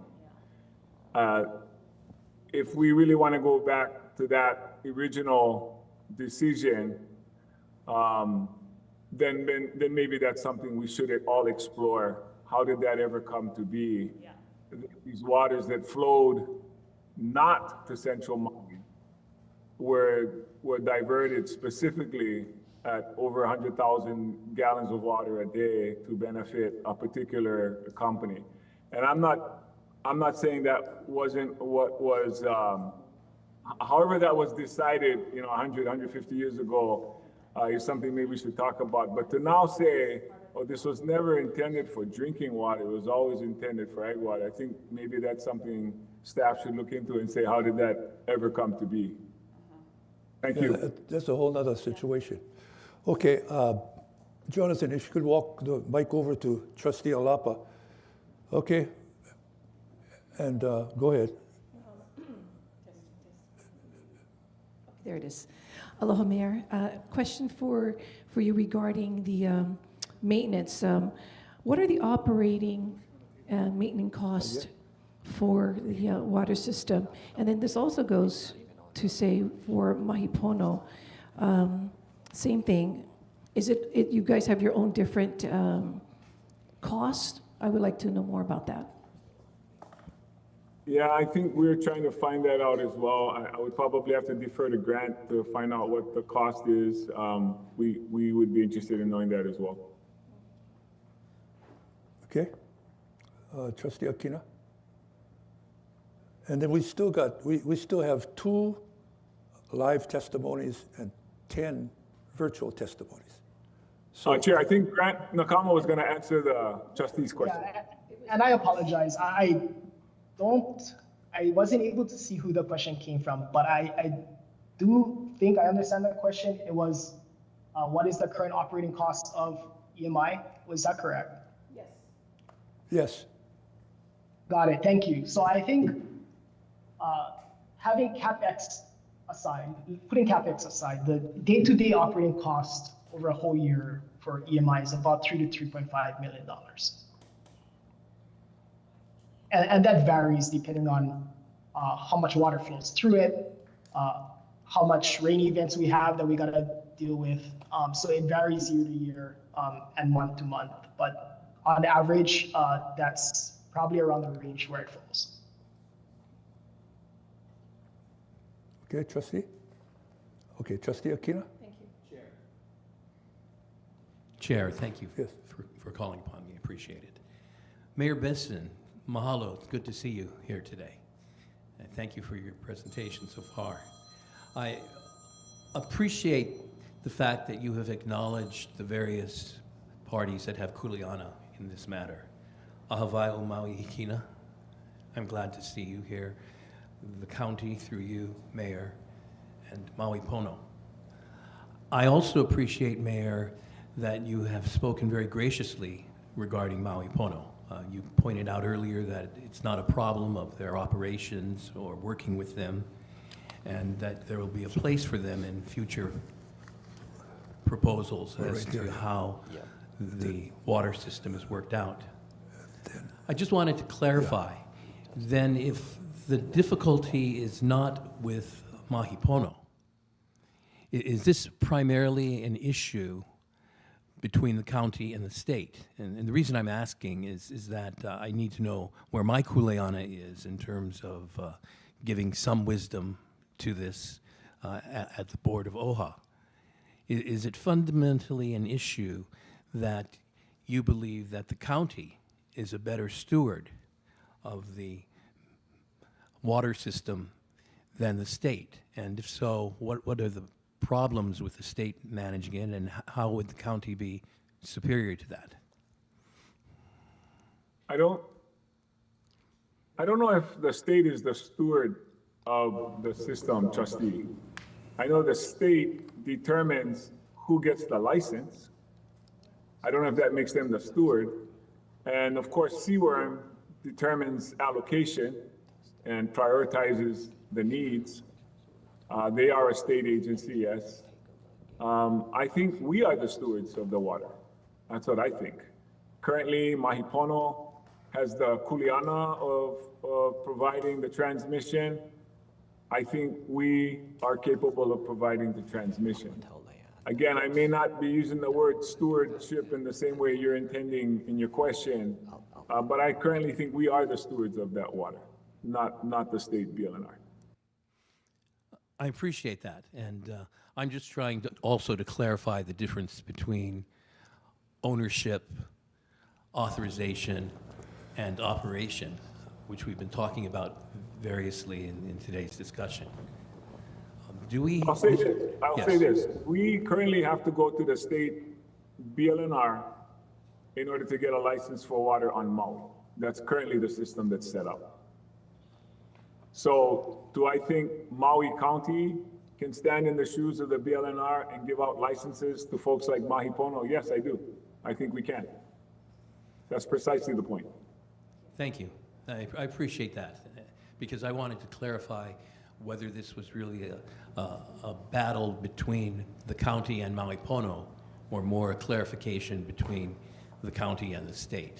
And I think that I get from you it's not about a conflict between the county and Mahi Pono, correct? Okay. Mahalo. And Mr. Chair, just one last question for you. And sorry, if I may comment as well, and I'm sorry, I can't see which trustee is asking the question, but thank you very much. Trustee Hikina, Kili'i Hikina. Hi, Trustee Hikina. Would I be able to comment as well? Yeah, go ahead, but be brief, please. Okay, will do. I agree with Mayor Bissen that the conversations that we've had with the county have been very respectful. It's been a learning process, and we appreciate the opportunity to continue discussions with the county and with the Water Authority. I think I don't want to mischaracterize Mahi Pono's stance as being in alignment with the county. We're not. Although the dialogue has been respectful, there are areas of disagreement. And I think the main area is who is the best operator of the EMI system. So for all of the reasons that we've covered, we believe that Mahi Pono is the best operator of the system. And that is an area of disagreement with the county. So although the discussions have been respectful and we appreciate them, we're not in alignment on all areas, including that one. Okay, thank you for that. Members, just want to remind you that the action item is not on the table yet, but it is BAE 26-05, OHA's position and possible action concerning the East Maui ditch and water diversion system. So before we put that on the table, we do have testimony. Leanne, in person, the first two. Oh, and thank you very much for your presentations. Thank you, Kyle. Thank you, Jonathan. Thank you, Mr. Mayor. Thank you. And Grant, thank you. Thank you. Thank you very much. Okay, Leanne. The first one in person is Gina Young, Director from East Maui Water Authority. Okay. Is that online or is that? She's in person. I'm just calling in person first. Oh, okay.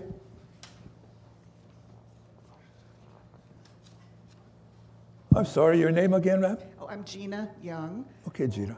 I'm here today as the director of the East Maui Water Authority and also as the former executive assistant to Councilmember Shane Sinensi, who represents East Maui, who introduced the charter amendment. Okay, you have 3 minutes, okay? Yep. So first off, I just want to thank all of you for your advocacy of East Maui community over the years. I also want you to know that I facilitate a monthly stakeholders meeting, and Lena Ala and Sharday both do an excellent job of representing OHA at that meeting. So I was the executive assistant who worked on the charter amendment, but we weren't the first ones to come up with the idea of a community-led agency for public management. Shortly after the A&B sold the plantation, the Board of Water Supply convened a temporary investigative group, and they made a recommendation for public management. Your chair had actually made the recommendation and sent support in at that time too. So Councilmember Sinensi, we did that, what they recommended, and we based our plan on a community-led, place-based, culturally rooted management system based on the idea that no one knows and cares for a resource more than the people that live there. And that idea that water resources should be managed in accordance with the public trust doctrine, it's not new, it's not controversial. Using an integrated management model with both the duties of managing the system and stewarding the watershed is also not a new idea, and it's not controversial. Native Hawaiian traditional and cultural knowledge and practices have provided us with a successful blueprint and model of management, and it's my job as the director, under the direction of the board, is to build out the department and the operational systems that we use that are centered on community-led management and Hawaiian and traditional knowledge and practices. I wanted to just give you a quick update on where we are and what we're doing. We're just beginning our watershed work. This month, we hired our watershed program manager. Next month, we'll be recruiting for 2 field officers and a cultural and ʻAha advocate. That'll be a full-time county position with us. We're in the process of subleasing the property for a base yard in the watershed area and partnering with community groups and lineal descendants on programs. So we're looking for a real combined community-based approach. And all this work is based on monthly meetings with the board. Sometimes they met twice a month, and meetings, over 15 community meetings that we've had, with another one scheduled for August 17th. And during these meetings, we've continually heard the need for transparency and accountability, and we've heard support for the need to share water resources and support each other as we manage this precious resource. We're also looking at upgrades and what other communities have done to upgrade their surface water systems for long-term reliability and for capacity. So I know your time is valuable. I'm going to leave it with that. And if you have any questions about operations, I'm more than happy now or even later to tell you about them. Thank you very much. Any questions? Yes, Chair Merida. We got one microphone. She's got it. I just want to share with the board that East Maui Irrigation is owned by Mahi Pono, right? So okay. I just want to make that clear distinction. So basically, they are boots on the ground for moving this water from Hana to out in their fields. Gotcha. Okay. Okay. Thank you very much. Mahalo. Okay. We have... The next person we have in person is Jermaine Myers. Jermaine, please come forward.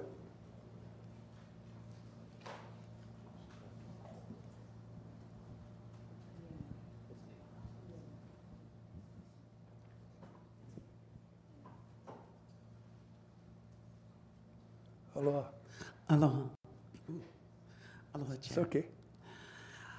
Aloha, Chair Galutera, Vice Chair Akaka, and honorable trustees. My name is Jermaine Myers. I am an ʻOHA Native Hawaiian beneficiary, Nanakuli Hawaiian Homestead lessee, and a longtime advocate. There was nothing in the BAE packet to tell me what today's presentation was specifically about, and nothing on Mahi Pono. Now that I've heard the presentations, I'd like to share my mana'o. Sure. I respectfully support keeping East Maui's water infrastructure under local public ownership and management. Mahi Pono is ultimately backed by Canada's Public Sector Pension Investment Board. While Mahi Pono has the legal right to participate in Hawaii's agriculture economy, I believe decisions about East Maui's water should remain accountable first and foremost to the people of Hawaii. Water is not just an economic resource. It is a public trust resource protected under our Hawaii Constitution.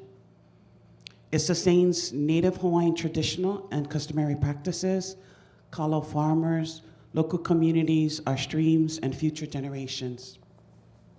A public authority is directly accountable to the people through open meetings, public records, laws, and elected officials. A privately controlled entity from Canada regardless of its intentions or ownership, answers first and foremost to its owners and investors. This is not about opposing agriculture or questioning Mahi Pono's contributions. It is about ensuring that the long-term stewardship of one of Hawaii's most precious resources remains in local public hands, where the public interest must come first. I respectfully urge you to support a future in which East Maui's water infrastructure is owned and managed for the benefit of the people of Hawaii, not by a privately owned entity backed by outside financial interests. Mahalo for the opportunity to testify. Kia kuapu. God bless all of you. Mahalo, Jermaine. Thank you. All right. We have Chair, some online. We have 4 people online that have raised their hands. Okay. So the first one is Jesse. Pardon me, what's the name? Oh, Representative Mahina Poi Poi, sorry. Oh. Wayne is testifying in person? Wayne, are you in person today? On Or- the action item. Of course you're in person, but. You know, He's on the action item, yeah. yeah, he's on the action item. Okay, so go ahead. Okay, the first one we're going to call is Representative Mahina Poi Poi. Representative Poi Poi, are you there?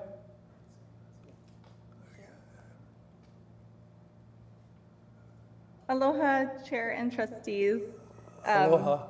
Let me get I'm at home today, so please forgive my casual attire. Okay. My you have name 3 is minutes, Mahina. okay? Okay, got it. My name is Mahina Poi Poi, State Representative for House District 13, which includes East Maui. I did submit written testimony, but I wanted to come on in person and respectfully urge OHA to support the ʻAha Maui Hikina East Maui Water Authority and the County of Maui. This is about ensuring that East Maui's water resources and infrastructure is managed and upheld in a way and returning this critical public resource to public stewardship, all clearly aligned with OHA's mission. And put most simply, it's a matter of principle when we think of the future generations of who should control our water and water systems. At the BLNR, there will be 2 options on the table: a for-profit foreign corporation that by nature of its incorporated status has the purpose and duty to maximize shareholder profits, which is not a slight against them. And it's not to say that they aren't doing good things, because they are, and I can see them trying. And I too really appreciate Grant, and I have friends who are employees of the company. It's just objectively the nature of that business type and that structure is one thing that cannot be changed.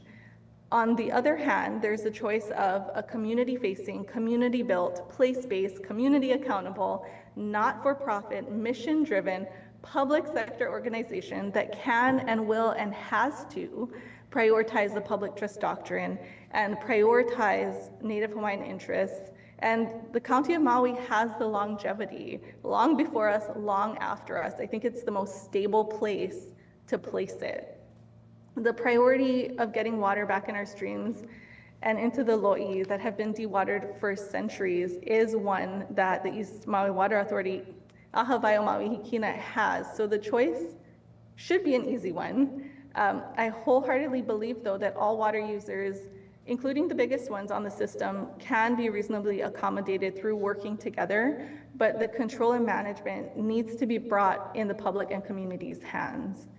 The legislature has already recognized the importance of public stewardship. We adopted House Resolution 168 this past session, urging the set aside to the East Maui Water Authority, ʻAha Maui Hikina. The legislature also adopted SCR 164, prioritizing efforts to protect Hawaii's critical infrastructure from foreign influence, which includes water systems and water infrastructure. Just touching on the issue of who actually owns the system. After it was brought up at the BLNR, I looked into it as well, because I was initially provided the same information that the state does not own the system or infrastructure. But what I found was glaringly missing after I looked into it was that there isn't any document or instrument conveying ownership from the state or there's no chain of title that I could find, and I have doubts that it can be produced. So the issue of who owns it, I think, is one that is emerging. It's a critical piece of the puzzle, and it could completely flip the script on the way we have this conversation. Okay, thank you very much. Okay, I got it. Thank you. Mahalo for your service. Mahalo. Okay. Okay, next we have Jesse.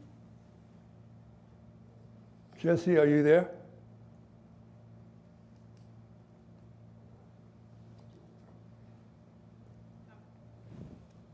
No? We'll wait a couple seconds. Jesse? Aloha, can you hear me? Okay, yeah, sure. Please Aloha, proceed. Chair, Vice. Aloha? Can you hear me? Yes, we can. Please proceed. Okay. Aloha, Chair, Vice Chair, and trustees of the Office of Hawaiian Affairs. Mahalo for the opportunity to submit testimony on two critical agenda items. A, continued support for East Maui stream restoration and compliance, and B, support for community-led management of East Maui water delivery through the East Maui Water Authority. I testify today as someone with deep generational ties to East Maui, ties rooted in our aina, our vai, and the kupuna who taught us that water is life, identity, and responsibility. For decades, our families have lived with the impacts of diverted streams, degraded ecosystems, and the loss of traditional practices that depend on flowing healthy waters. We have also lived with the burden of fighting for what should never have been taken from us, the right to steward our own resources. Restoring East Maui streams is not simply an environmental issue. It is a matter of justice, health, and cultural survival.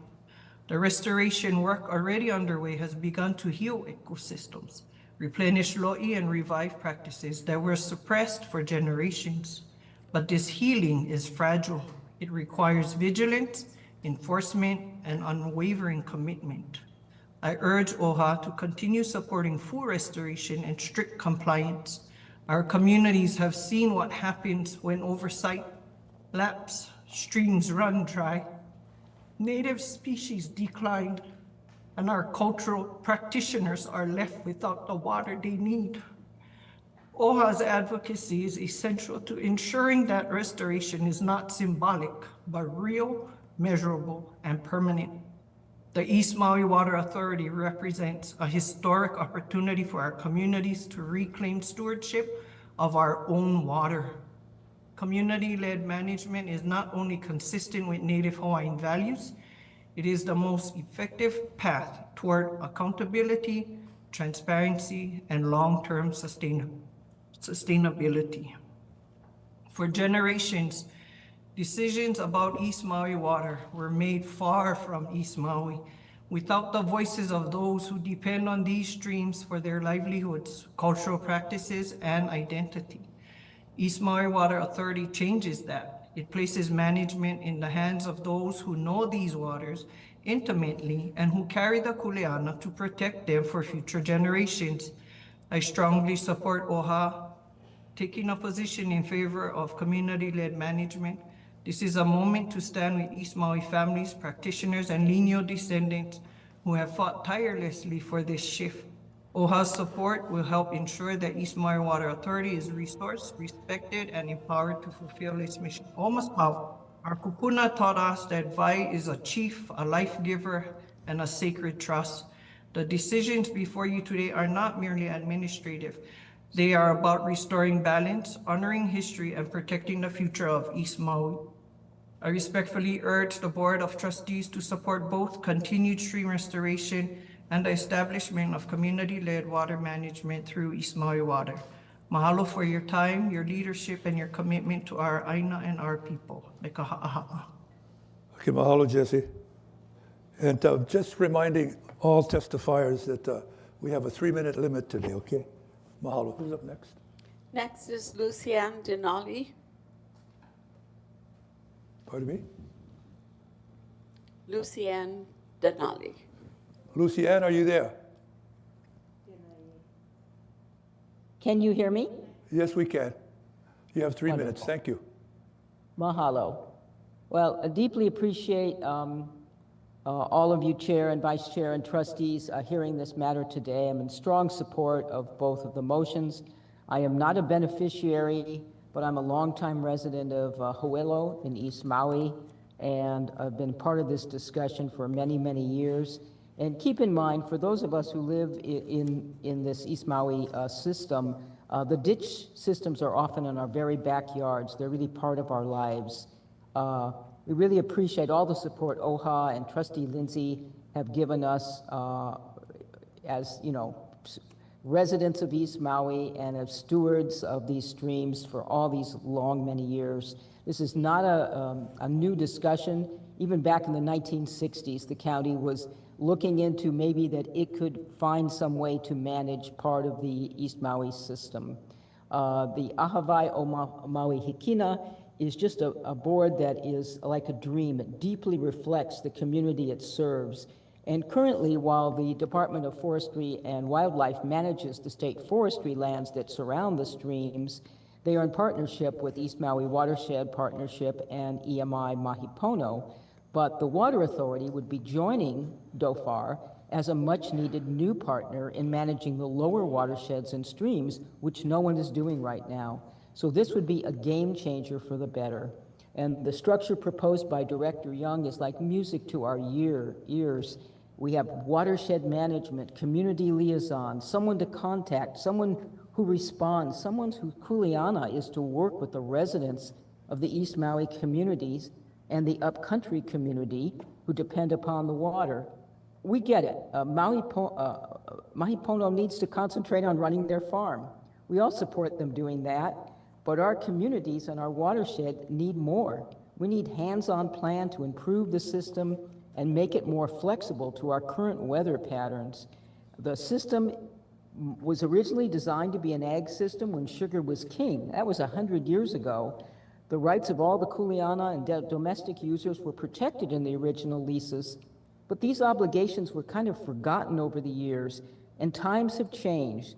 The system needs to be upgraded to fit better with the times and the weather patterns, and the East Maui Water Authority is committed to researching and making those upgrades if they are the manager. Now, while EMI has been upgrading their field systems in their farm to deliver water, they have not acknowledged any specific plans to significantly upgrade the actual delivery systems. Please support these motions.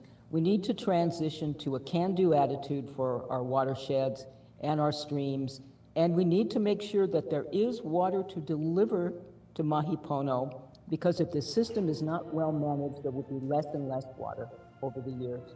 Mahalo for your consideration. Mahalo, thank you so much. Appreciate your thoughts. Okay. Okay, next we have Kainoa Lei McDonald. Kainoa? Okay. Kainoa, can you hear us?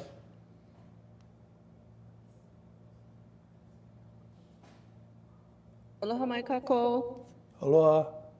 Okay, you can hear me. Yes, please proceed. You have 3 minutes, okay? Aloha Chair, Egalitarian, OHA trustees. Relina mai kako o Kainoa Lei McDonald, ko inoa no Maui mai au.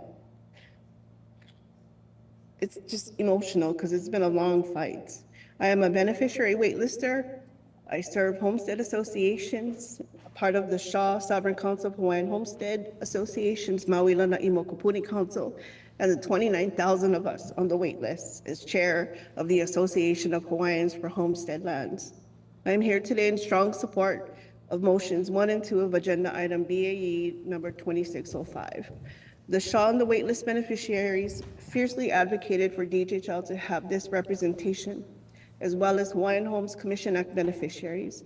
As a direct result of this long advocacy, Kahuliau has played an integral part in educating our beneficiaries on BAE and training where hundreds have participated and continue to show up for testimony. DHL's water reservation requests from the source of land in Keokea, Waiahuli, and Pulehunui that have waited far too long.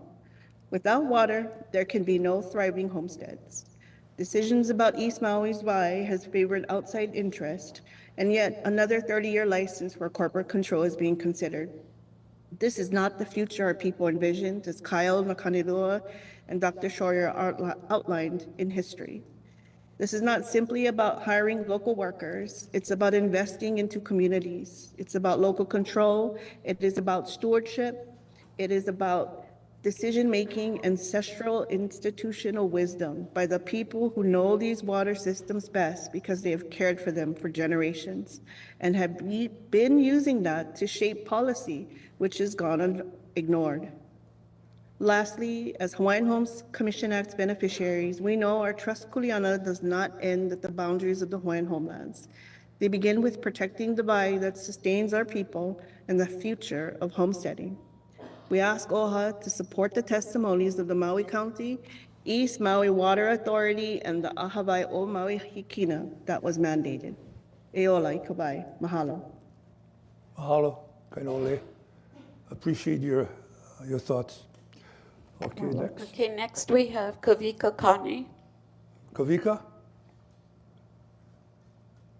Kavika, join us. Can you hear us?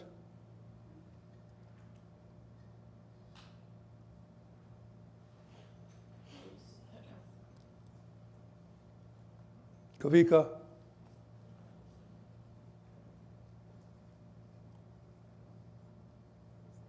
Okay, let's move on. Is he here? Okay, Kavika, can you turn your mic on, please?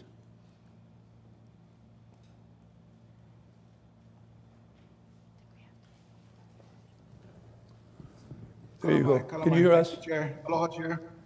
Okay, thank you very much for joining us. Please proceed. You have 3 minutes, okay?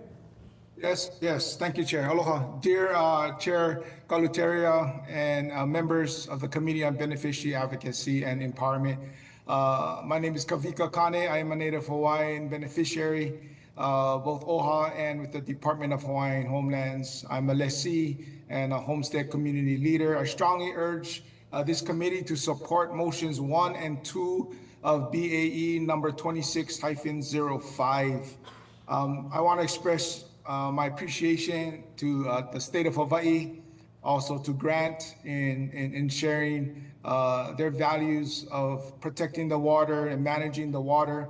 I do want to just kind of bring some context to what the mayor was sharing earlier in regards, it has always been the people's water, and it's been the people who should be the stewards of the water. Over 150 years ago, this water is from the native Kanaka of the Aina. And to this day, that water is coming from Crown and Kingdom lands. And from the 1870s to 1920s, 150 years ago, Maui Hikina streams have enriched Alexander and Baldwin and others.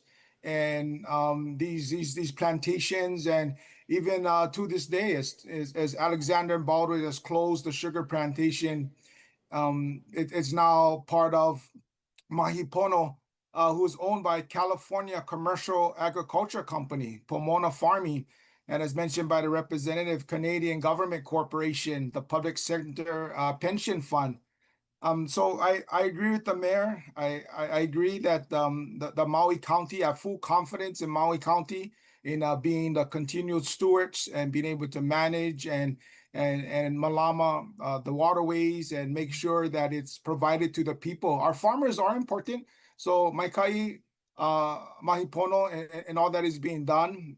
There is an opportunity for the Maui County to manage the water and make sure our farmers are well. And we also need to make sure the people are well. We need more homes to provide for our people, and we need water for our people. So I just want to share that I fully support, I strongly urge this committee to pass motions 1 and 2 here for all of the OHA beneficiaries and of course the people of Maui. Mahalo. Thank you, Chair. Mahalo, Kavika. Appreciate. Yeah, I'm told we have about 7 more. Yes, 7 hands are raised. Okay, let's continue then. Next, we have Mahialani Went. Aloha, Mahialani.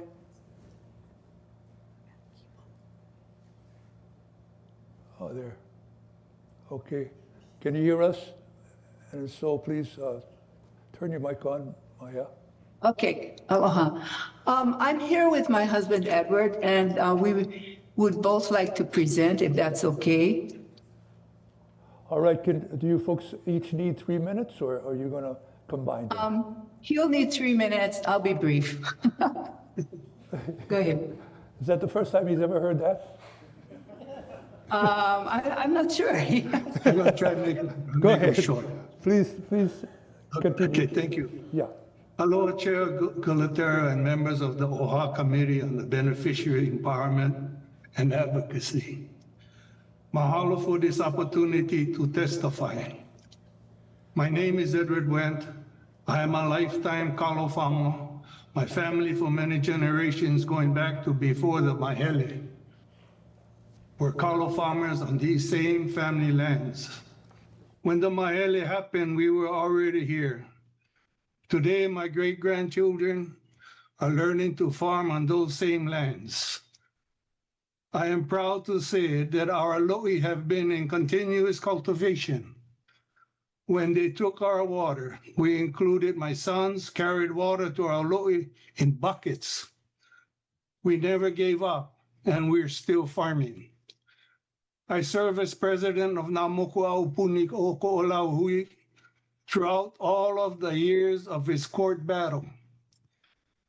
I was there at the beginning, and then there when 27 streams within our moku were restored 100% or sufficiently to support 90% of stream life. It took over 30 years of my life.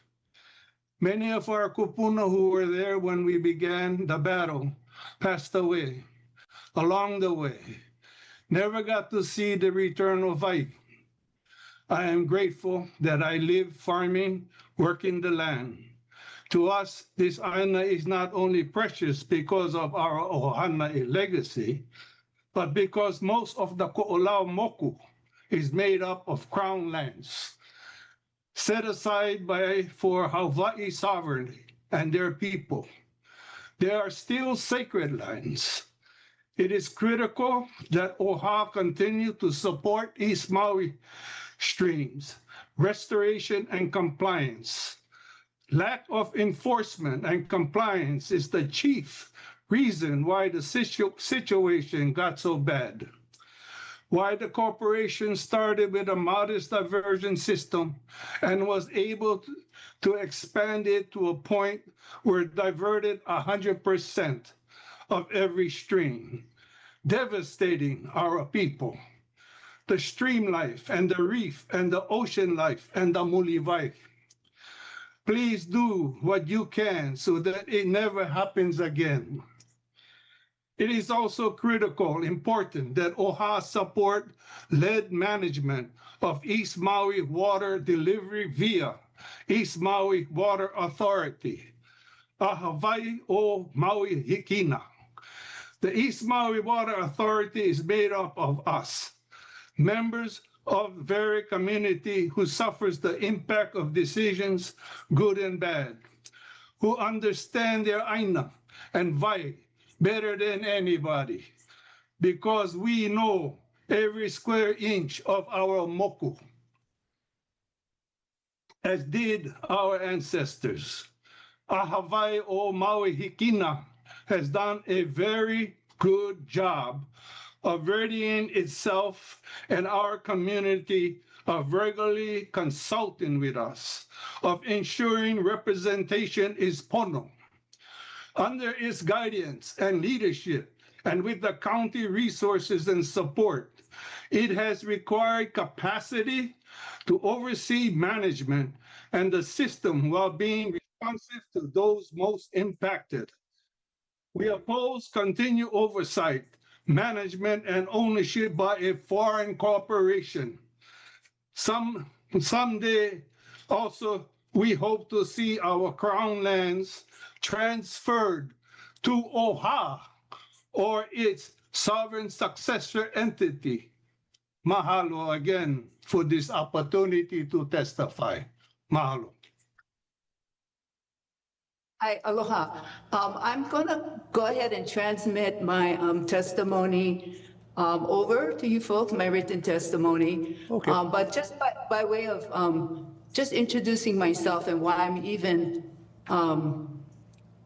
interested in this issue. I served as Executive Director of the Native Hawaiian Legal Corporation for 32 years. I actually filed the original 27 petitions for restoration of the streams.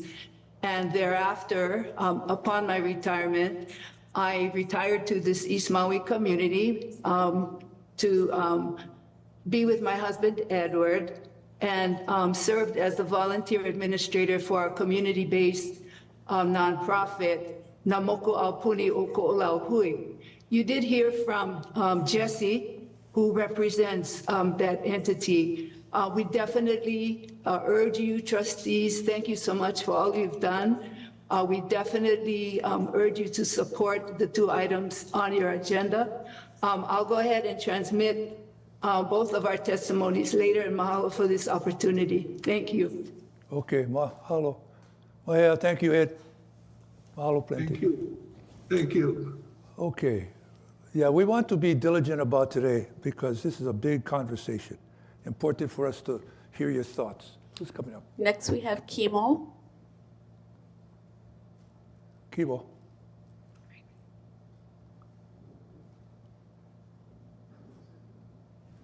Kimo, can you hear us?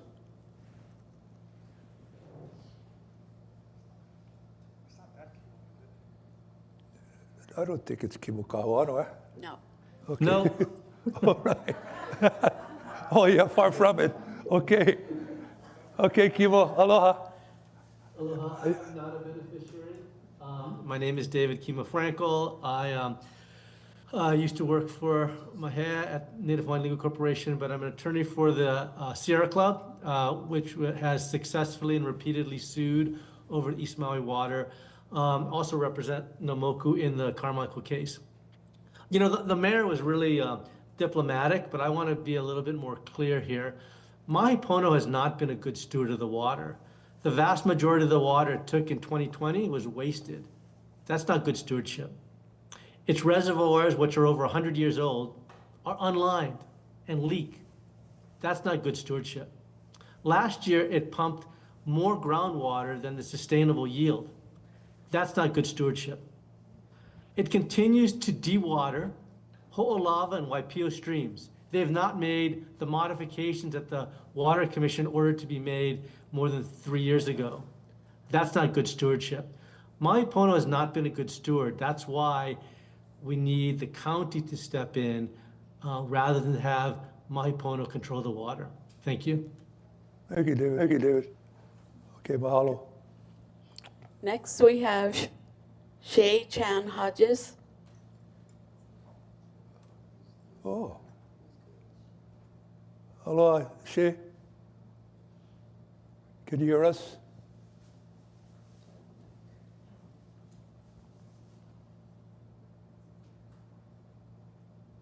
There you are. Here I am. Okay, Sorry, please proceed. You got 3 minutes, okay? Yes, thank you so much. Aloha. Thank you for having me. My name is Shay Chan Hodges.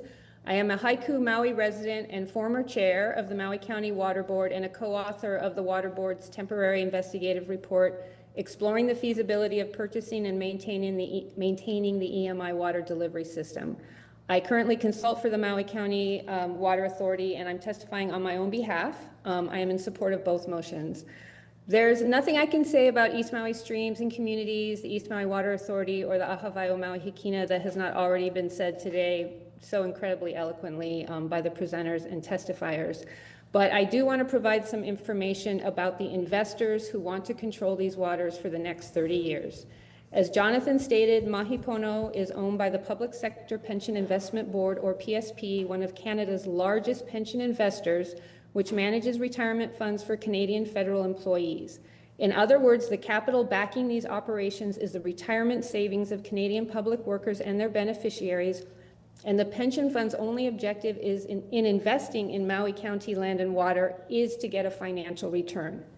That being said, the workers who will benefit from that return do not want their pensions to be tied to the continued dewatering of Hawaiian streams for long-term profit. In September 2024, James Infantino, the National Pension Officer for the 240,000 member union representing PSP's beneficiaries, testified online to the East Maui Water Authority Board with the warning, quote, "Don't let PSP investments anywhere near this long-term lease." Mr. Infantino said this because of PSP's record, particularly with water investments. PSP has been connected to contested privatizations of water infrastructure in Australia's Murray-Darling Basin during severe drought and fire conditions, and is now a major almond producer in Australia, a crop with very high water demand that prompted calls for a moratorium from other farmers. In December 2023, Bloomberg published an article about the impacts of PSP and other investors titled, "The Water Trade is Booming and Sucking Australia Dry." PSP is also one of the investors responsible for the land literally sinking in California because of well drilling, also related to almond farming. This record aligns with the way private equity behaves everywhere. It's important to note that Canadian public pension funds have been run like private equity firms since the 1990s. This is known as the Canadian model. It is not like US pension funds. Per that model, pension fund trustees and executives make drastically more money than their US counterparts. I'm assuming, I didn't see it that closely, but when Jonathan showed that picture of all of the trustees of PSP next to our East Maui Water Authority, I'm assuming that CEO President Deborah K. Orito was shown in the photo, finishing up, $7.1 million a year in Canadian dollars, which is about $5 million US dollars. So we already know what corporate ownership means here on Maui: deferred maintenance, extractive practices, harmful environmental and cultural impacts. Please continue to stand with the people of East Maui and support a community-based future. Thank you so much. Mahalo. Thank you, Shea. Appreciate. Thank you. All right. We're getting closer to the motion, but Yes, we have three more. three more. Okay. Kahea Vai Media.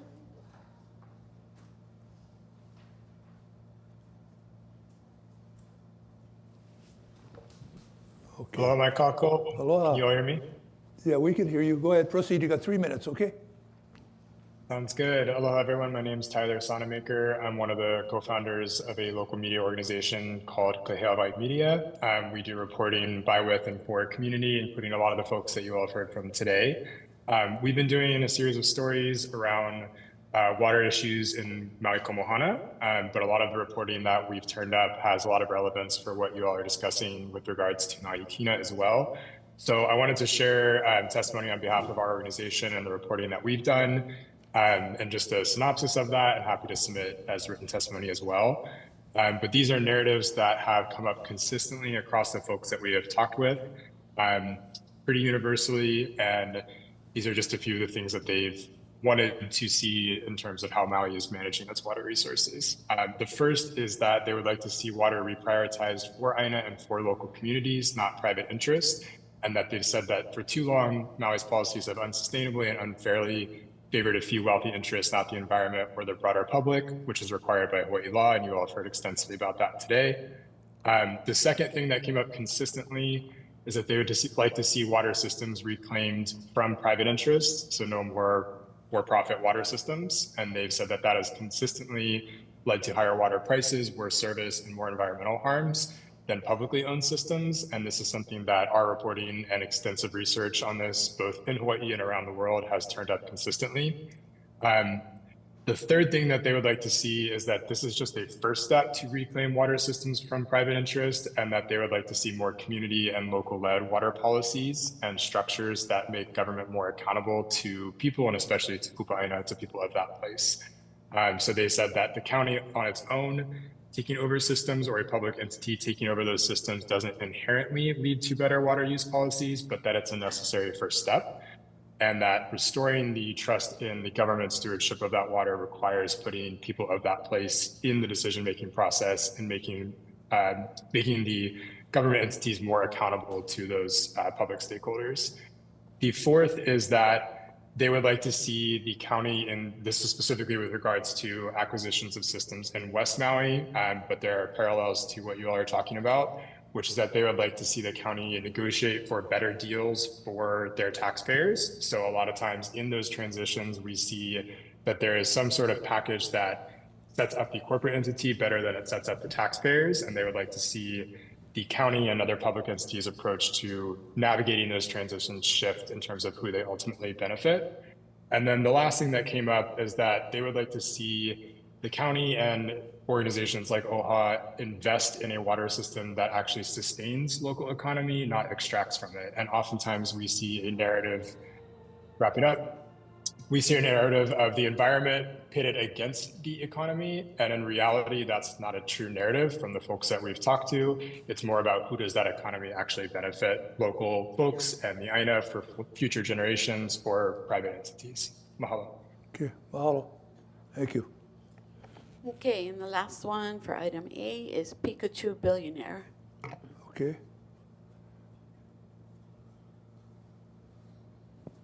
Pikachu, are you there?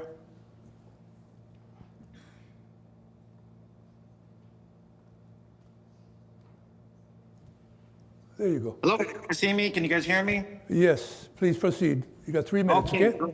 Great. Yes, even shorter, you know, I talk faster, quicker than that. I don't talk too fast, I just listen too slow. So thank you all for the trustees for being here. It was a long one, that are going to be here short. I'm watching you currently on Facebook, on my own Zoom with you guys. So I'm glad everyone's out there. I already emailed you all my testimonies. So it's very hard for people to say it when they're not from Maui. So my grandma's from Maui. We come from the Kamehameha Nui Ke Kaulike bloodline that goes back traced to Paki. So I don't tell the people from Maui what to do. But when we were there for Lahaina and the fires, when you talk to Uncle Keamoku Kapu and all the local brothers and sisters, they want the water back, controlled by the people. And how can someone from Canada control it as a pension fund from PSP? So I'm going to send you another email, you know, very quickly to the Board of Trustees. So you don't have to repeat all the questions I'm about to tell you. I'm just going to tell you all of this, and I'm going to send you the email so you don't have to remember it all, because I got it with my email. And of course, I use AI because it stands for love. AI in Japanese is love. So I have a few questions, because if I, for example, I don't agree with everyone has to say, I hear where they're coming from. Meaning Mahi Pono has invested in this.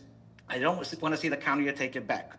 Mayor Bissen, Uncle Richard Bissen, wants the back into control into perpetuity. As an OHA trustee, you are stuck of how you're going to handle all of this. But if it's a Canadian company, you have to dig in more. How does a pension fund control this? That is like me going to make a coffee company in Canada, call it the Canadian, whatever, use their French words, and it's going to be controlled by the Hawaiian pension fund.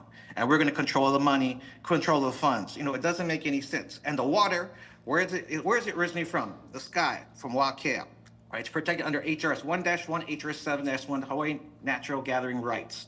So you do not control the water. We don't control planet Earth. You can see Big Island now, Tutupelis already exploding. I don't say I own planet Earth. Doesn't matter what paper you have.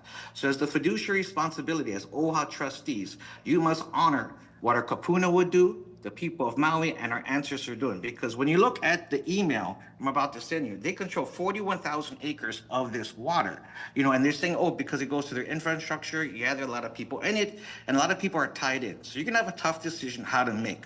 But this is gonna be for the benefits of our beneficiaries and our people. So do your due diligence, and I know you guys will make the best decision possible, and you guys have to do it in quorum, da-da-da-da-da. You got the rest. May the force be with you always. Have a good one. Aloha. Okay, mahalo. Okay, mahalo. Thank you for that. All right. Anyone? Anyone else? There's one more. She's been waiting a while. Okay. Kamalani. Kamalani? Kamalani, join us, please. Okay.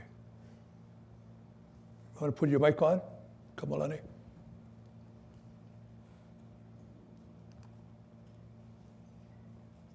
There you go. Can you hear us? I hear you. Okay, we can hear you too, so please proceed. You got 3 minutes, okay? Mahalo. Aloha to the board. My name is Kamalani Pahukoa. My kupuna is Harry Kunihi Mitchell, who first, along with various other East Maui kupuna, was the first challenger and began this water case. Mahalo nui, first off, to Jonathan, Mayor, Gina, Ohana Kikivi, Ohana Wen, and Uncle Eddie and Auntie Mahea, Kimo, our defense, Shea, our investigator, all who defend East Maui Water and who have done an amazing job explaining to you guys today, presenting their facts. Mahalo to Mahi Pono, but we have to go back and look at the facts. The homework on this case, East Maui Water, is overwhelming, and I encourage all of you board members to closely follow our court cases and our BLNR meetings. As mentioned, ownership is challenged, including its privately owned 5 miles. That can be condemned by the county. Logically, the water system holds public trust resource, therefore it can be condemned. We do honor our Mahi Pono, our EMI crew, so to say, who was there before Mahi Pono, all right? Like mentioned, Mahi Pono is owned by a Canadian pension fund. I'm not gonna go on because you guys have heard this throughout the entire morning. They do have an immense history of lack of stewardship. Waipio Stream primarily is where my ohana lives off of and currently hauls water. We haul water to shower, we haul water to flush our toilets. It becomes a little bit of, there's huge accountability that has to happen. It's not fair when upcountry users get water when we are adjacent to the stream. The priority and the junior and the senior priority is, it needs to be corrected, and this is what East Maui Water Authority was formed to do. When we talk about what Uncle Eddie said, crown lands, that needs to be held in the hands of a Hawaiian entity. So OHA, at full force, please defend us, because this is our collective lands, this is our collective kuleana. I'm not gonna further explain how and why OHA needs to defend us, because you are there. You are our defense. We need to be at the same table at every meeting. To be clear, Mahi Pono does not own the water system. They are leasees, their lease expired. They are not boots on the ground, right? Their workers are boots on the ground. Their stakeholders are in Canada. So Mahi Pono should not have priority use over water, especially over our kalo farmers. I'm gonna summarize here and just further explain that our kalo farmers depend on this. We depend on healthy flowing streams. Our fishermen too. East Maui still holds very immense cultural value. So you hear us in the news, we're all over BLNR meetings, and they need to be held accountable, and I trust that OHA will be right next to us, making sure that happens. Mahalo for your time, and mahalo to all of us today. I hope that you guys can go back and look at their presentations one more time, because there is going to be a lot of questions, but they have so eloquently summarized everything, and mahalo for your time. I could go on, but that was a long morning, so thank you, Kamalani. Aloha. Appreciate that. Okay, anyone else? No? No one else. Okay, so we're going to move forward now, and the chair makes a motion to approve the BAE action item 26-05, OHA's position and possible action concerning the East Maui ditch and water diversion system. And I'm sure, members, you folks have taken a look at both motions, right? Or shall we? Are we voting on both of them? Yeah, we're going to vote on both of them. I have a question. Okay. We Where's the have mic? Testimony now. Wait. Hold on. Okay. Go ahead, trustee. It's for, who wrote this? For Lāma, I guess. Linala, come. Hello? Chair, can we take testimony first? Oh, we got to put the motion Yeah, on the table we have Wayne. first. Okay.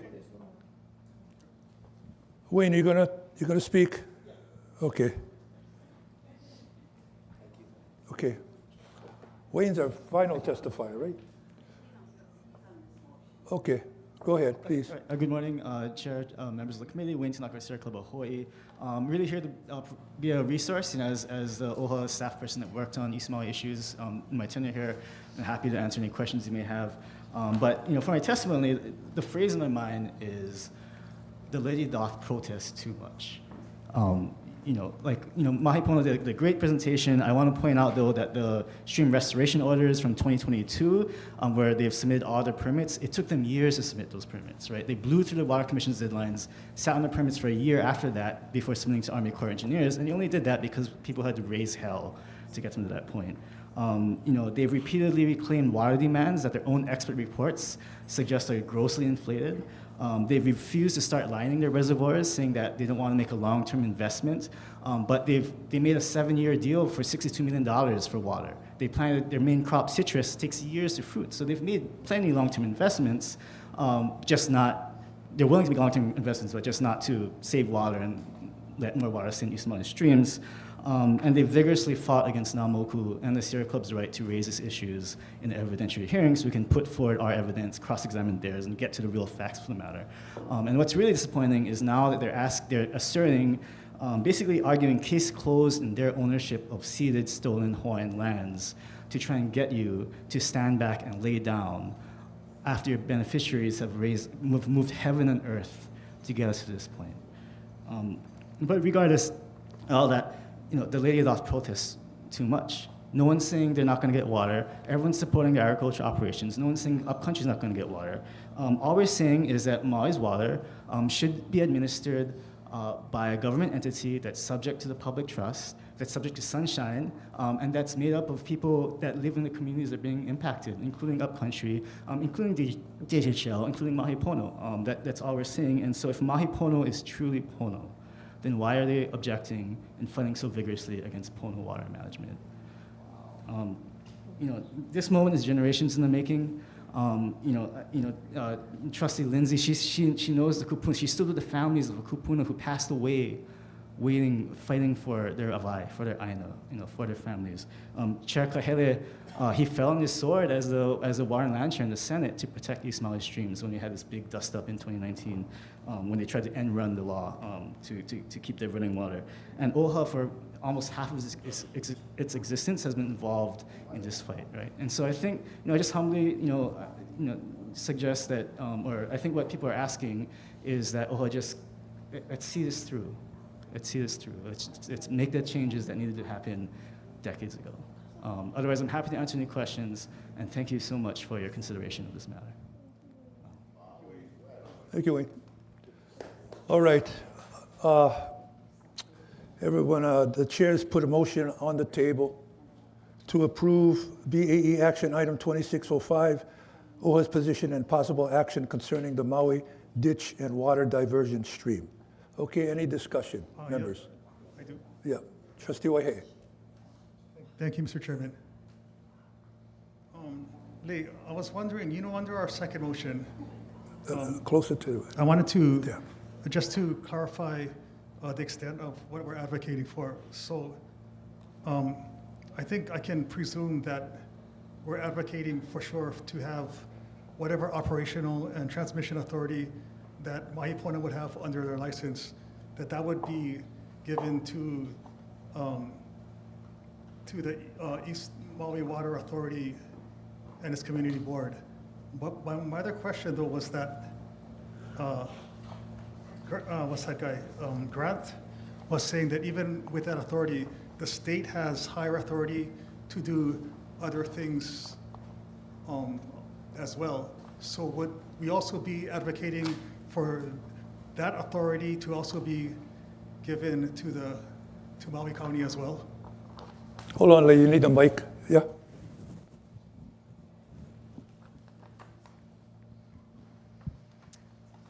Mahalo for the question. So I think there's kind of two state entities at issue here. And motion one, I think, is non-controversial, to be clear. We just included it in abundance of caution in case the board, for some reason, were to vote no on motion two, that we continue to do what we've always done. But the Commission on Water Resource Management sets the in-stream flow standards. So Grant is correct. There is that minimum authority to say by the Commission on Water Resource Management, what is the minimum amount that needs to be in the stream to protect public trust purposes that include traditional and customary practices. The issue here is that the water, most of the water comes from the Crown and government lands that is currently managed by the Department of Land and Natural Resources. So the set aside to Maui County would then have Maui County as the landowner and manager and stepping into BLNR's shoes with respect to the water that comes off of those public Crown and government lands. So it wouldn't be a conflict with existing state authority. It would be a different land and water manager stepping into the shoes of BLNR, essentially. Okay, does that answer your question? Okay, thank you, Lina Ala. Just to be sure, we're going to be acting on two motions. The OHA board approve staff recommendations to continue supporting restoration of streams in East Maui, consistent with OHA's constitutional and statutory responsibility.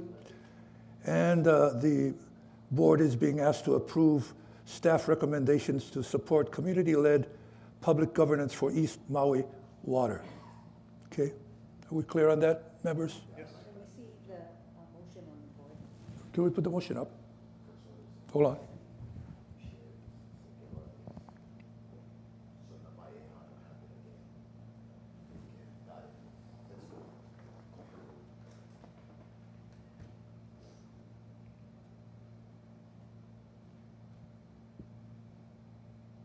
There it is. Can you bring it up a little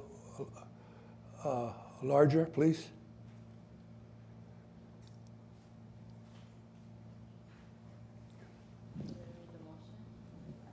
There it is. I can read it if she can, as Trustee Lindsay would like to. Can I hand the mic over? Who's got the mic? Yeah. Trustee Akaka, why don't you go ahead and read the motion? Sure. We just went through it, but go ahead, read it. Mahalo, Chair Galataria. I move that the OHA Board of Trustees approve staff recommendation to continue supporting restoration of streams in East Maui, consistent with OHA's constitutional and statutory responsibilities, the BOT VAI policy, and OHA's longstanding advocacy for the restoration of East Maui streams and Native Hawaiian traditional and customary rights. As set forth in Attachment B, this includes supporting efforts to ensure Mahi Pono complies with existing court orders to restore water to streams and remedy East Maui ditch system losses that contribute to unneeded diversion and waste of stream waters. What, motion 2? Yes, and motion 2. You want to do them separate? Yeah, you want to vote on them separately. Yeah, okay. So we're going to vote on them separately. So shall we do the first one now? Are you guys ready to vote on the first motion? Yes. Okay. Go ahead, Leanne. Trustee Ahuna. Aye. Trustee Akaka. Aye. Trustee Hikina. Aye. Trustee Alapa. Aye. Trustee Kahele. Aye. Trustee Lindsay. Aye. Trustee Souza. Aye. Trustee Waihe'e. Yes. Chair Galataria. Aye. You have 9 yes votes. Very good. Okay. Vice Chair Akaka, can you read motion 2? Yes, motion 2, the BOT approves staff recommendation to support community-led public governance for East Maui water, including potential transfer of the East Maui ditch to the county and management by Maui's East Maui Water Authority, EMWA, its community board, ʻAha o Maui Hikina, and the County of Maui Department of Water Supply. Okay. Board, any discussion on this part?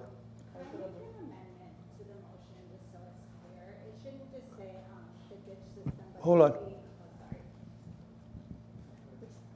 I just wanted to clarify, it shouldn't just say ditch system, but it should be the underlying Crown and government lands. I believe that's what the executive order that Maui County has asked for is management of the underlying land, which is where the ditch is located. Okay, why don't we clean it up then? So it could just be underlying land. Yeah, I got it. You got it? Yeah, I'll reread it. Mahalo, rereading the motion to be the BOT approved staff recommendation to support community-led public governance for East Maui water, including transfer of the Crown and government lands and the resources thus far to the county and management by Maui's East Maui Water Authority, EMWA, its community board, ʻAha o Maui Hikina, and the County of Maui Department of Water Supply. So you're taking out potential? We're just putting transfer? That's how you just got through reading it? Yes.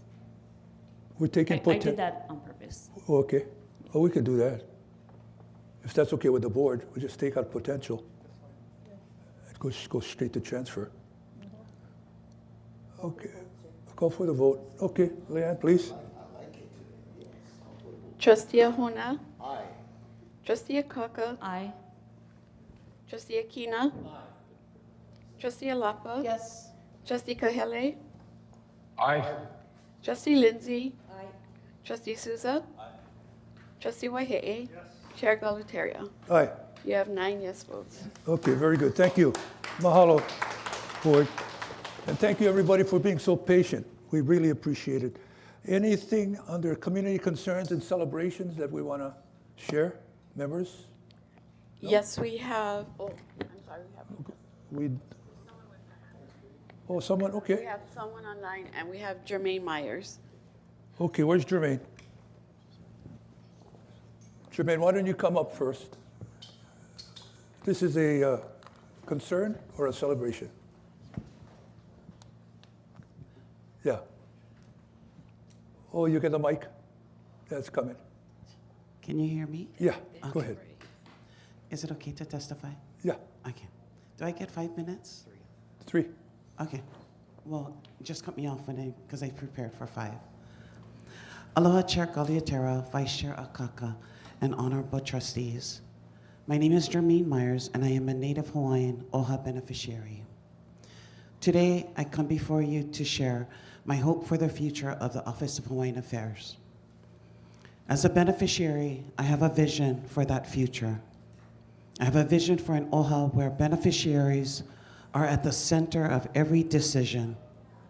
I have a vision for an OHA where transparency builds trust, accountability strengthens confidence, and integrity guides every action. Most of all, I have a vision for an OHA that is grounded in Pono governance. To me, Pono governance means faithfully carrying out your fiduciary responsibilities, your kuleana, respecting the rule of law, and always placing the interests of Native Hawaiian beneficiaries first. Like many beneficiaries, I have been saddened at times by the divisions we have witnessed. Division can discourage people and weaken confidence in an institution that holds such an important kuleana. Yet I have not lost hope. My faith in God reminds me that truth ultimately comes to light, integrity endures, and humble leadership leaves the greatest legacy. That is why I continue to believe in OHA. I believe this board has the opportunity to move beyond division by choosing respect over distrust, collaboration over conflict, and stewardship over personal interests. As beneficiaries, we are not asking for perfection. We are asking for honesty. We are asking for transparency. We are asking for accountability. And we are asking for leadership that always places the mission of serving Native Hawaiians above everything else. I would also like to share a personal commitment. As long as God gives me the strength and the opportunity, I will continue to come before the board, this board, and testify, not because I seek conflict, but because I love this institution and believe in its purpose. I will continue to speak in support of Pono governance, truth, transparency, accountability, and faithful stewardship of this public trust. My hope is to strengthen OHA through thoughtful testimony grounded in truth, transparency, and Pono governance. That same commitment will continue to guide my testimonies on the board, on the agenda items before the board, both today and tomorrow, I pray for each of you for wisdom, humility, discernment, and unity as you carry the responsibilities entrusted to you. Ke akuapu, God bless all of you. Mahalo. Mahalo. Chair, we have 2 people online. And this is for community concerns and celebrations? Yes. Okay, go ahead. Melvin G. Mason Jr.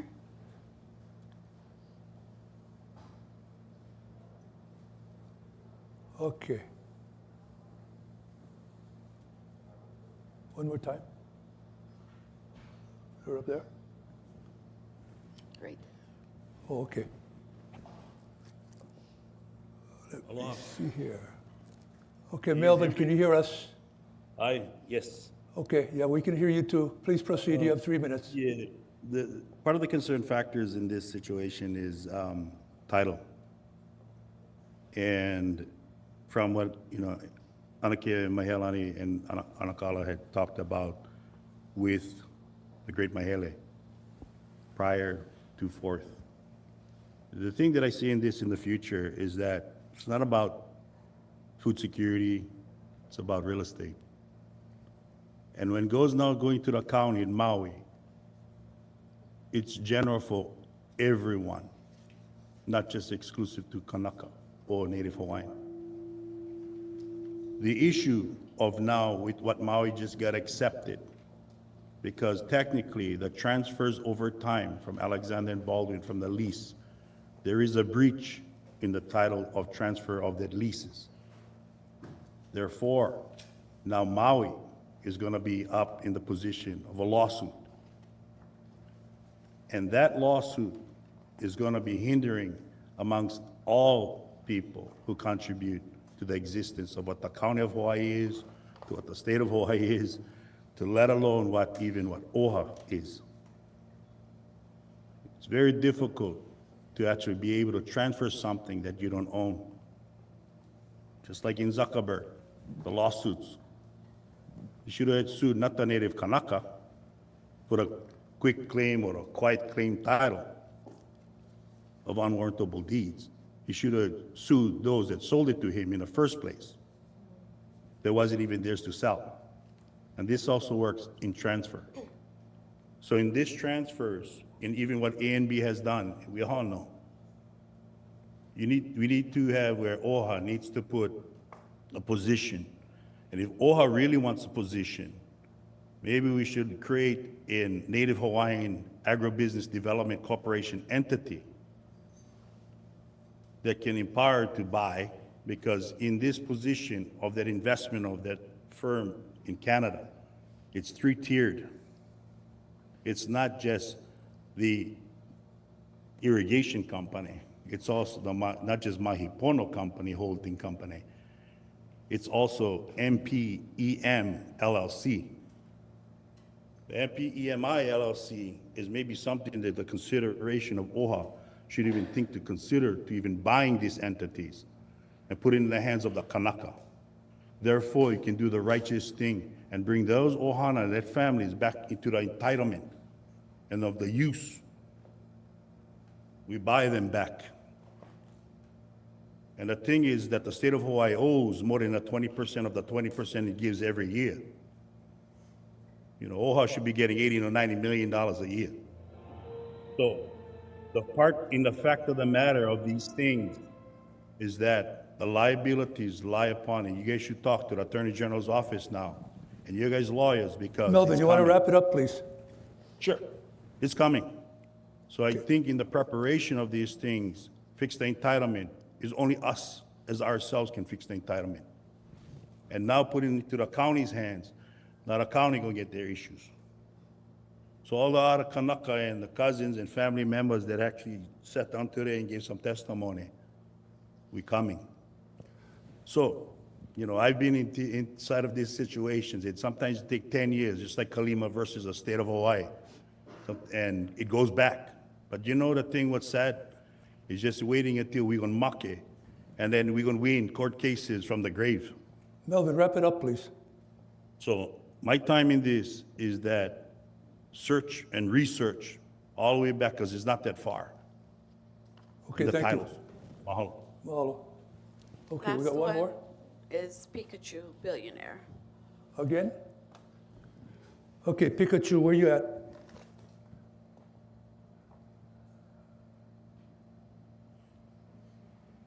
There you go.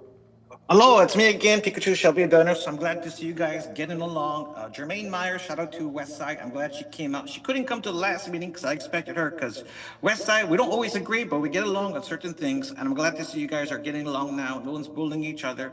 I'm glad to see all of you at the Hawaiian Council meeting. You know, and I saw you, Chair, and Trustee Kalei Akaka. We were watching the same thing with all the jokes with all the four mayors and the governor. I found it absolutely hilarious. So good of you for all of you guys to be there.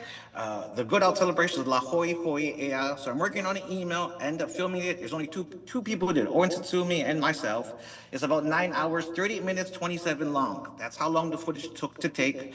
You can see it on my Facebook, but I'll send you guys an email so it's on YouTube, and you guys can share that link with everyone else. So if you know you're not from here, you can still watch it. And it's gonna have the music, the concerts, and stuff like that. So that's my treat to you guys, my aloha. My concern is not because of you guys. My concern is whoever wrote the communication describing me and all the trustees without asking permission. I find that ʻaʻole and disturbing, because as much times as I testify on this meetings and everywhere at City Council, it does not reflect the true nature. You know, I don't got to brag about myself and my masters. I have 2 doctors, blah, blah, blah, blah, blah. But they didn't put that. They put I filmed for the Waianae Mokukuna Council, which I don't anymore because I got assaulted by Lena Spain Suzuki. You can see the whole history of that. So I would like that removed from OHA, from the website, and you update it properly.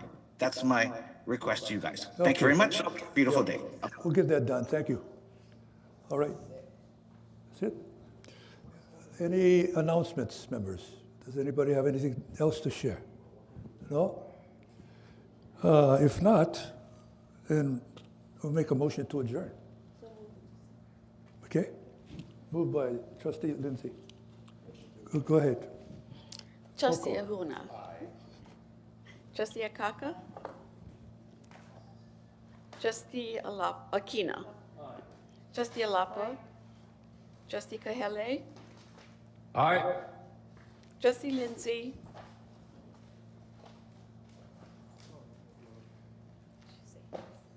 Okay. Trustee Lindsay? Oh, Trustee Lindsay. Oh, I'm sorry. To adjourn. Trustee Souza?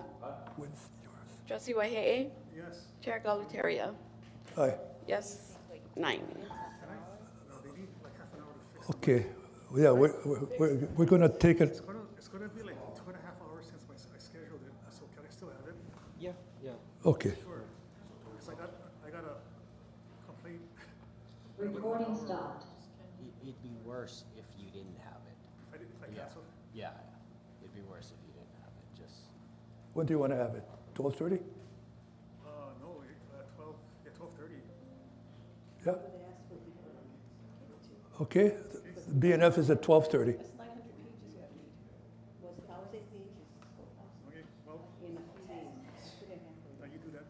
Okay. We're adjourned, but take it up with the